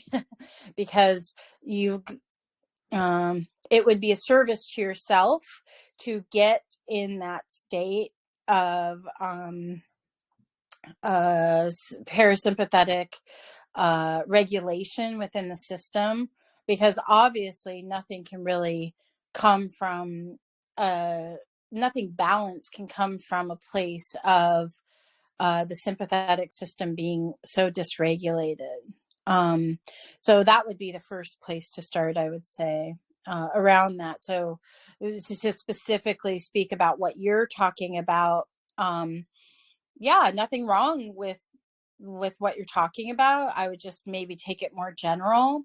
Like maybe it's not the notes and, overburdening yourself with all of the minutia, but say to each of these practitioners, please write me a general letter of, your observations or findings from our work together, and sort of streamline it and simplify it.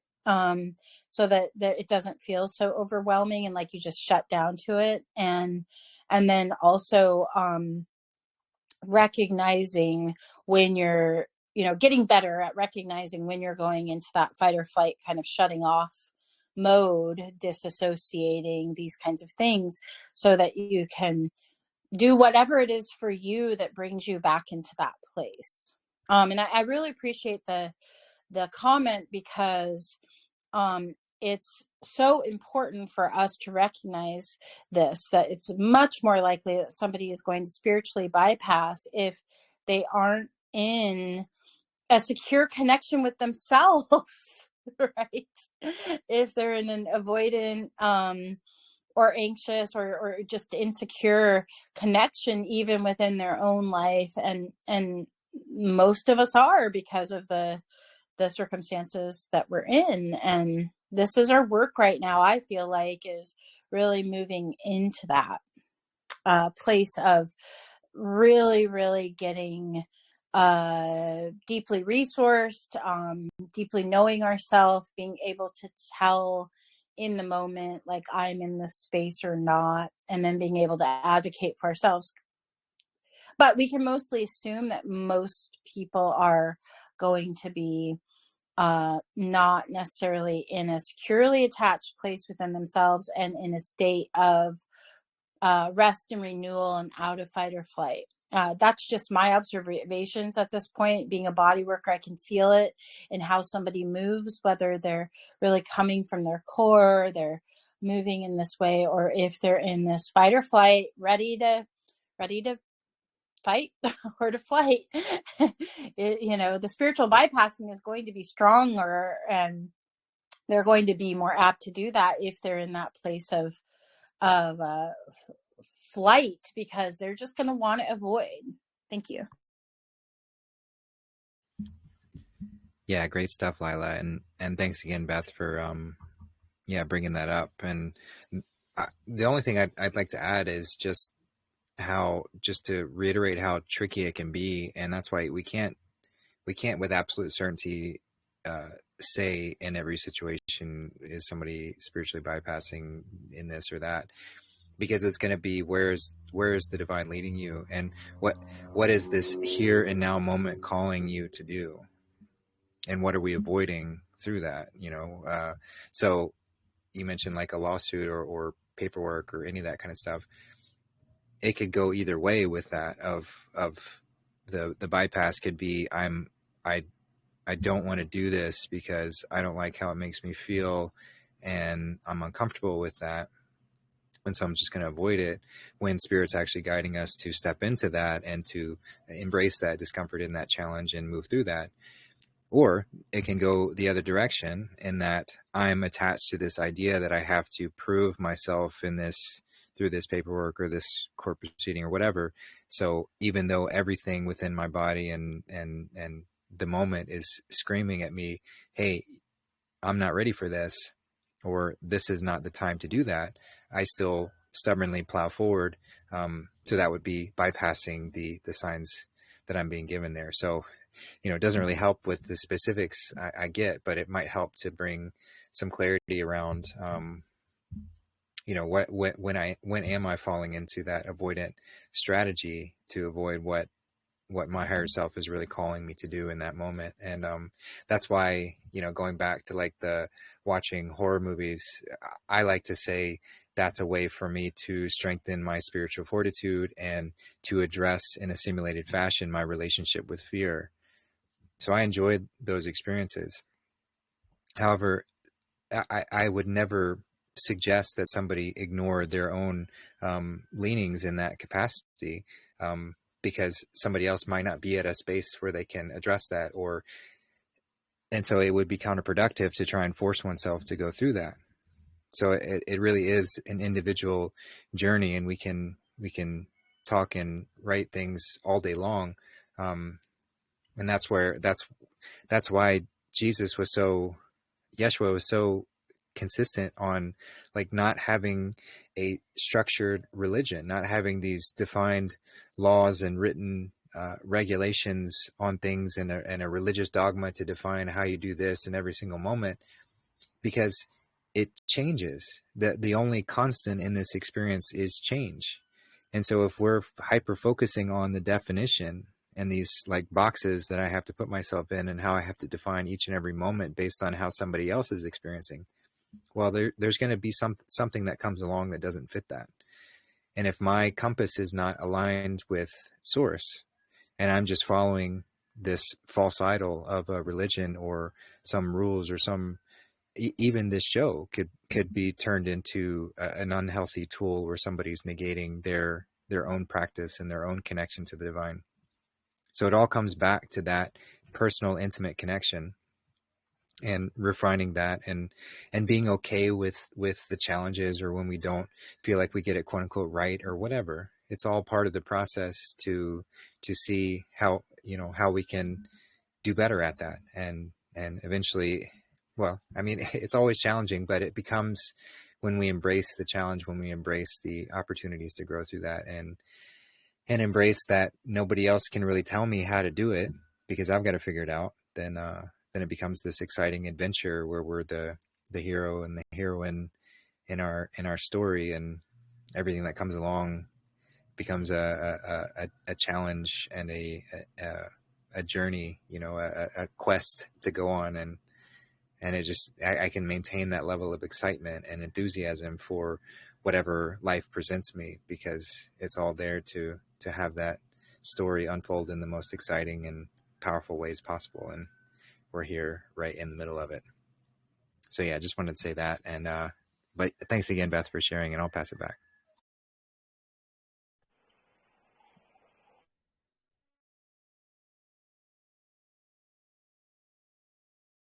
Got a lot of clarity. And I don't mind talking about it a little bit more. Specifically, what I'm dealing with right now is like, well, what I wanted to say first is that what just came to me is this reminder that it's always dependent on my spiritual connection to source. And if I'm out of alignment, it's like that sensation, you can't get there from here. I don't know if it was Einstein or whoever said you can't solve a problem from the same place it was created or something. So when I get out of alignment, then I don't trust myself. So I guess it's more, and I was blaming that on my spiritual condition, or maybe not doing X, Y, and Z like I should, or my maintenance. But the new information I've got is that there was a recall from therapy of an incident that happened in 2018, and there was a head injury. So now I've been diagnosed with a traumatic brain injury. So that what is really messing with me. And I'm trying not to give in to that belief, but looking at all these records and the fact that I had to keep all these records because I couldn't remember things is a real thing. So where I'm at right now is if I get honest with myself, I know that the call from spirit has always been to use my voice to speak up, because that's like my amends to myself, that I never spoke up for all these things that happened to me and to others. But I didn't feel strong enough because maybe the nervous system and the potentially the head injury or whatever else was going on, all the trauma, we'll just say all the stuff was pulling me off. I wasn't strong enough to engage in the material yet. So what you said, Justin, about the scary movies, when that happened and I joined that watch party and it affected me so strong, I had to take a look at that. Not that I'm wanting to use that for this purpose, but it did open my mind to use some other things for the purpose of kind of reconditioning myself to be able to function in this world that I've kind of shut myself off from, the matrix part of it. So working on those things has brought me to this spot where I'm making more steps and taking more action. And long story long, I hate to say long story short because I can never seem to do that, but long story long, what I did yesterday is I hired someone to help me with electronics and uncovered that the whole thing for the past year, I was unable to access my Gmail account, and I was not willing to address that. And that's where all of these documents live. Emails between my bosses and me and other people, and basically evidence that could support a bigger claim that I don't know if I'm prepared for because it affects me so strong in this condition that's still pretty delicate. Then I heard mentioned resources. So that's another thing that, and getting honest with myself about the things that I'm experiencing, I don't want to call them limitations, but that's how they're showing up in my reality. It leads me to seeking out things like, oh, the community resource center. Oh, there's this XYZ. I went to the welfare office. And every time I try to engage in those sort of things, it ends in like me feeling violated and wanting to file some complaint because I was verbally assaulted by a person, and really it was just, that's the way the world is now, and I'm just oversensitive and raw. So finding the resources brings up fear, because how much more do I want to keep engaging in resources that are attached to the system that I'm up against, if that makes sense. So yeah, I don't mean to turn this into a personal counseling. I know, Justin, you and I are meeting soon, and hopefully, Lila, you and I will meet soon too. I just thought bringing some of this out, my personal situation, might be beneficial to others who might have something similar they could identify with. But yeah, that's it. Thank you. Yeah, it's great stuff, and thank you for illustrating that. And one thing that helps me when I'm dealing with sort of just annoyance or intolerance or whatever of dealing with society and all the stuff that comes up from it,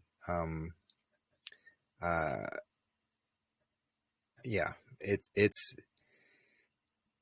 what helps me is to remember that we're not made for this society. We're not made for this matrix reality. So of course, every time I interact with it, there's going to be some discord, because me at my core, and as I'm stepping into my truest and best self,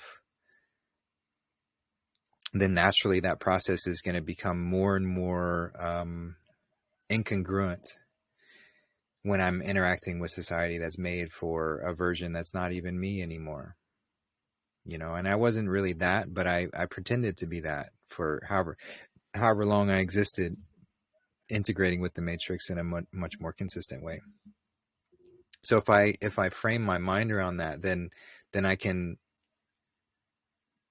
be more at peace with the fact that I'm not made for this reality. And it doesn't mean that I avoid whatever I need to do or whatever, you know. It's just, it takes the edge off of it, because I'm not expecting the matrix to be something other than what it is. It gets to be that. And, you know, I love, Josh X has talked about this before, and he said Babylon or the matrix, or however you want to frame it, has a purpose. It's not purposeless. It's very purposeful. It's there to deter us and for us to grow away from it. It's the contrasting element. Learning through contrast is one of the most effective ways to learning what not to do. So Babylon's there to give us an opportunity to express in ways that are, you know, not expansive, and it's going to be darker and ickier and whatever. And we do that, but then that helps us to grow away from it so that we can step into our highest and best expression. Having that contrasting element to lead us that way, to show us that. So when I can let go of the expectation that the matrix is going to be any other way, then I don't have as much internal frustration.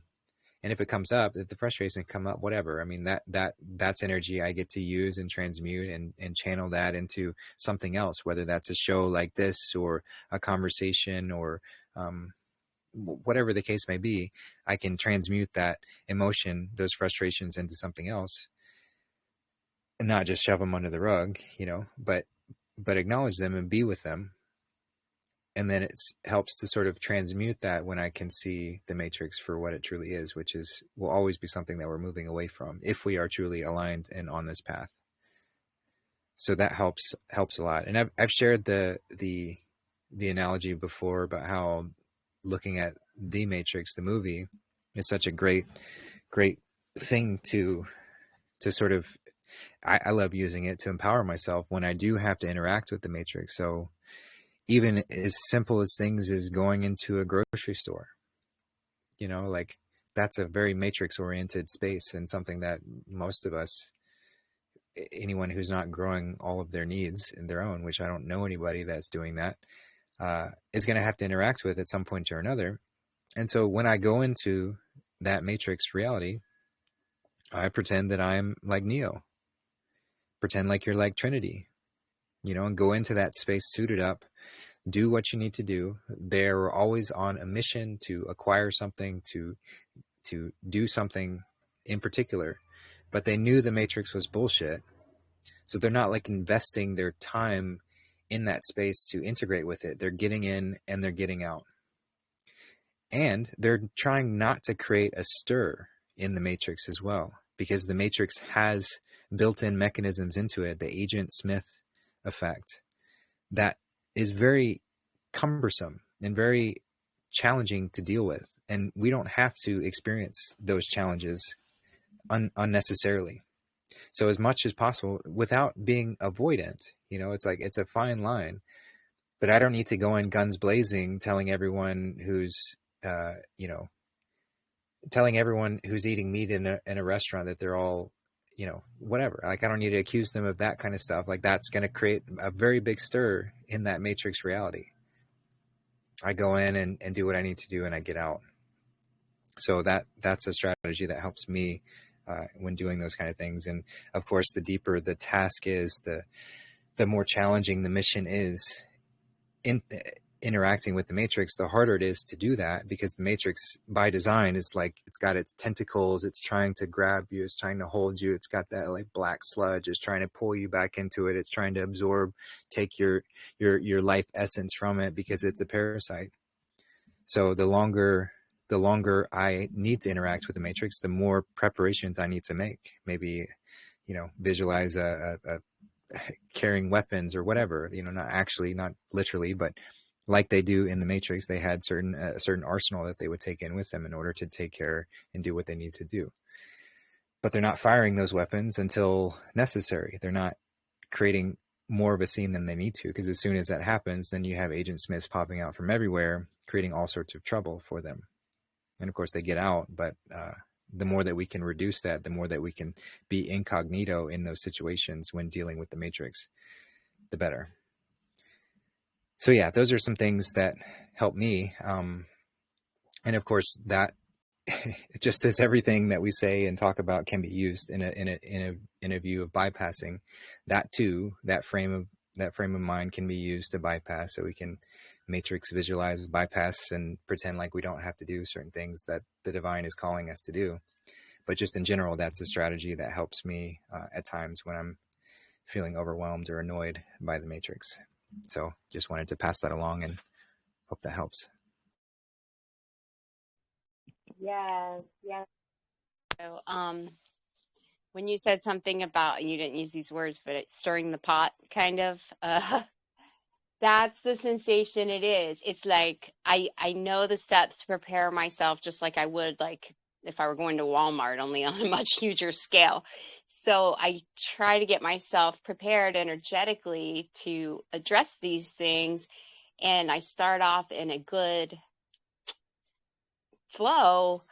But then what's happened so far, up until now, I'll say, somewhere that emotional piece gets me, and then I get caught up, and then it turns, and I can't maintain my alignment. And then I turn into this vindictive, I'm going to show you, I'm going to bring all this dirt out and share my whole personal medical history for the past 12 years, and you guys are going to see everything that was done. And it's just, oh, it's exhausting, and it's not serving me. Yeah. So thank you. You've helped me see a lot of things today. Yeah, you're welcome. And sometimes, sometimes we are called to stir the pot. It's not always that it's best to but again, comes back to that personal inspiration and where is the divine leading me, and what is my aim to stir the pot in this moment? Is this something where there's something so deep within me that I have to do this, and if I'm not, I'm being inauthentic with myself, and that's creating that schism, that's bypassing the task at hand. However, as you described, if it's to go in and to prove a point because I got pissed off by the arrogance of this one individual and I want to rub their nose in it and show them that they're wrong in this and force them to see it this way when clearly they're not even listening, and all that other sort of stuff, then that's using that ideal reality that being attached to making them see in this way when maybe they're not even capable of doing that. It's like, don't cast your pearls before swine. Don't spend your energy in spaces where it can't be heard. Jesus was very clear to the disciples that they should only spend time in the places not where they were known and welcomed, but also not in the places because they were already known there. There's no point in spending time and effort in those spaces, but also not in the spaces where they're cast aside and disregarded and stones thrown at them. Like, don't waste your effort in those spaces as well. It's right in that happy medium where we can do the most work and do the most good. So curating those experiences into my interactions with the matrix to know that, okay, if I'm interacting with this individual and they're quite asleep about something, but maybe I can find some topic that at least broaches the subject and starts to integrate a new level of awareness within them without stirring the pot and breaking the matrix and sounding the alarms for the Agent Smiths to come out and all that other kind of stuff. And that's what a lot of these movies that we've been watching, like the one last night, and really most all of them that we've been watching, are great vehicles for that truth to insert itself into matrix-oriented individuals without stirring the pot too much. Because as soon as you do that, then it becomes a war. And when you're fighting at that level, you're fighting on their terms. That's what that parasitic energy, the cabal infrastructure, society, it wants you to get into that fighting mode, because then it's all about resources and power and influence, and in that frame, in that inverted reality. And those of us who are, following the Christed path, we're likely not to have invested ourselves enough in this inverted reality to have that level of power and influence on that scale. Now, all of that's shifting. So this is not the reality that's going to carry forward. But as of now, as we're dealing with it, it's important to recognize what it's there for, and not not flail endlessly, because that just drains us completely, as you mentioned. So yeah, I'm glad that helped. And I'll just pass it off there.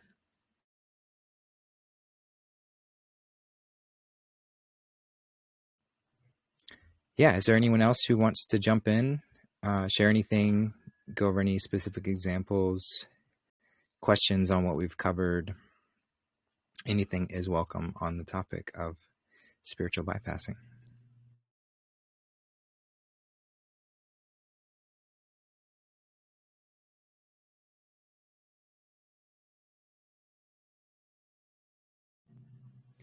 All right. Well, I'll take that as a great sign that we covered all that we needed to today. Lila, did you want to share anything else, or have any maybe closing comments or things of that nature? Yeah, thanks. Just a pleasure to be in space where we can speak as a community about this. And I just wanted to say that, the energy of vindictiveness, just going back to what Beth said, I mean, that energy is an indicator, I would say. If it's coming from a place of inspiration and flow, and like, I want to be the change, or I want to create change, if it's that type of movement, then that is an indicator to move forward in my own life. But if it's coming from a place of getting back at, or these kinds of things, is the idea of vigilante. It's like, if it's coming from there, then I find that the Hydra has so many heads. The Smiths do just keep spawning, and they're on the lookout for that. So in my own dealing with situations, I've really I think gotten pretty good at being able to feel into that and know when to soften, I guess, in ways that then allow it to move through, and then know when there's like, okay, this is a movement that really is right. And I love what you said, Justin. It really does have to do with an awareness in the now. Each of us is going to be, if we are in the now and we are not perfect, not completely healed, blah, blah, blah, that stuff, but we're working on that path, then that spiritual maturity is going to let us know. It's going to be a place of alignment that we're coming from, where, we look at the 4 agreements. Am I taking this personally? With these kinds of things. And then if not, like, okay, go ahead. Or I choose the spiritual maturity in this moment is not to, right?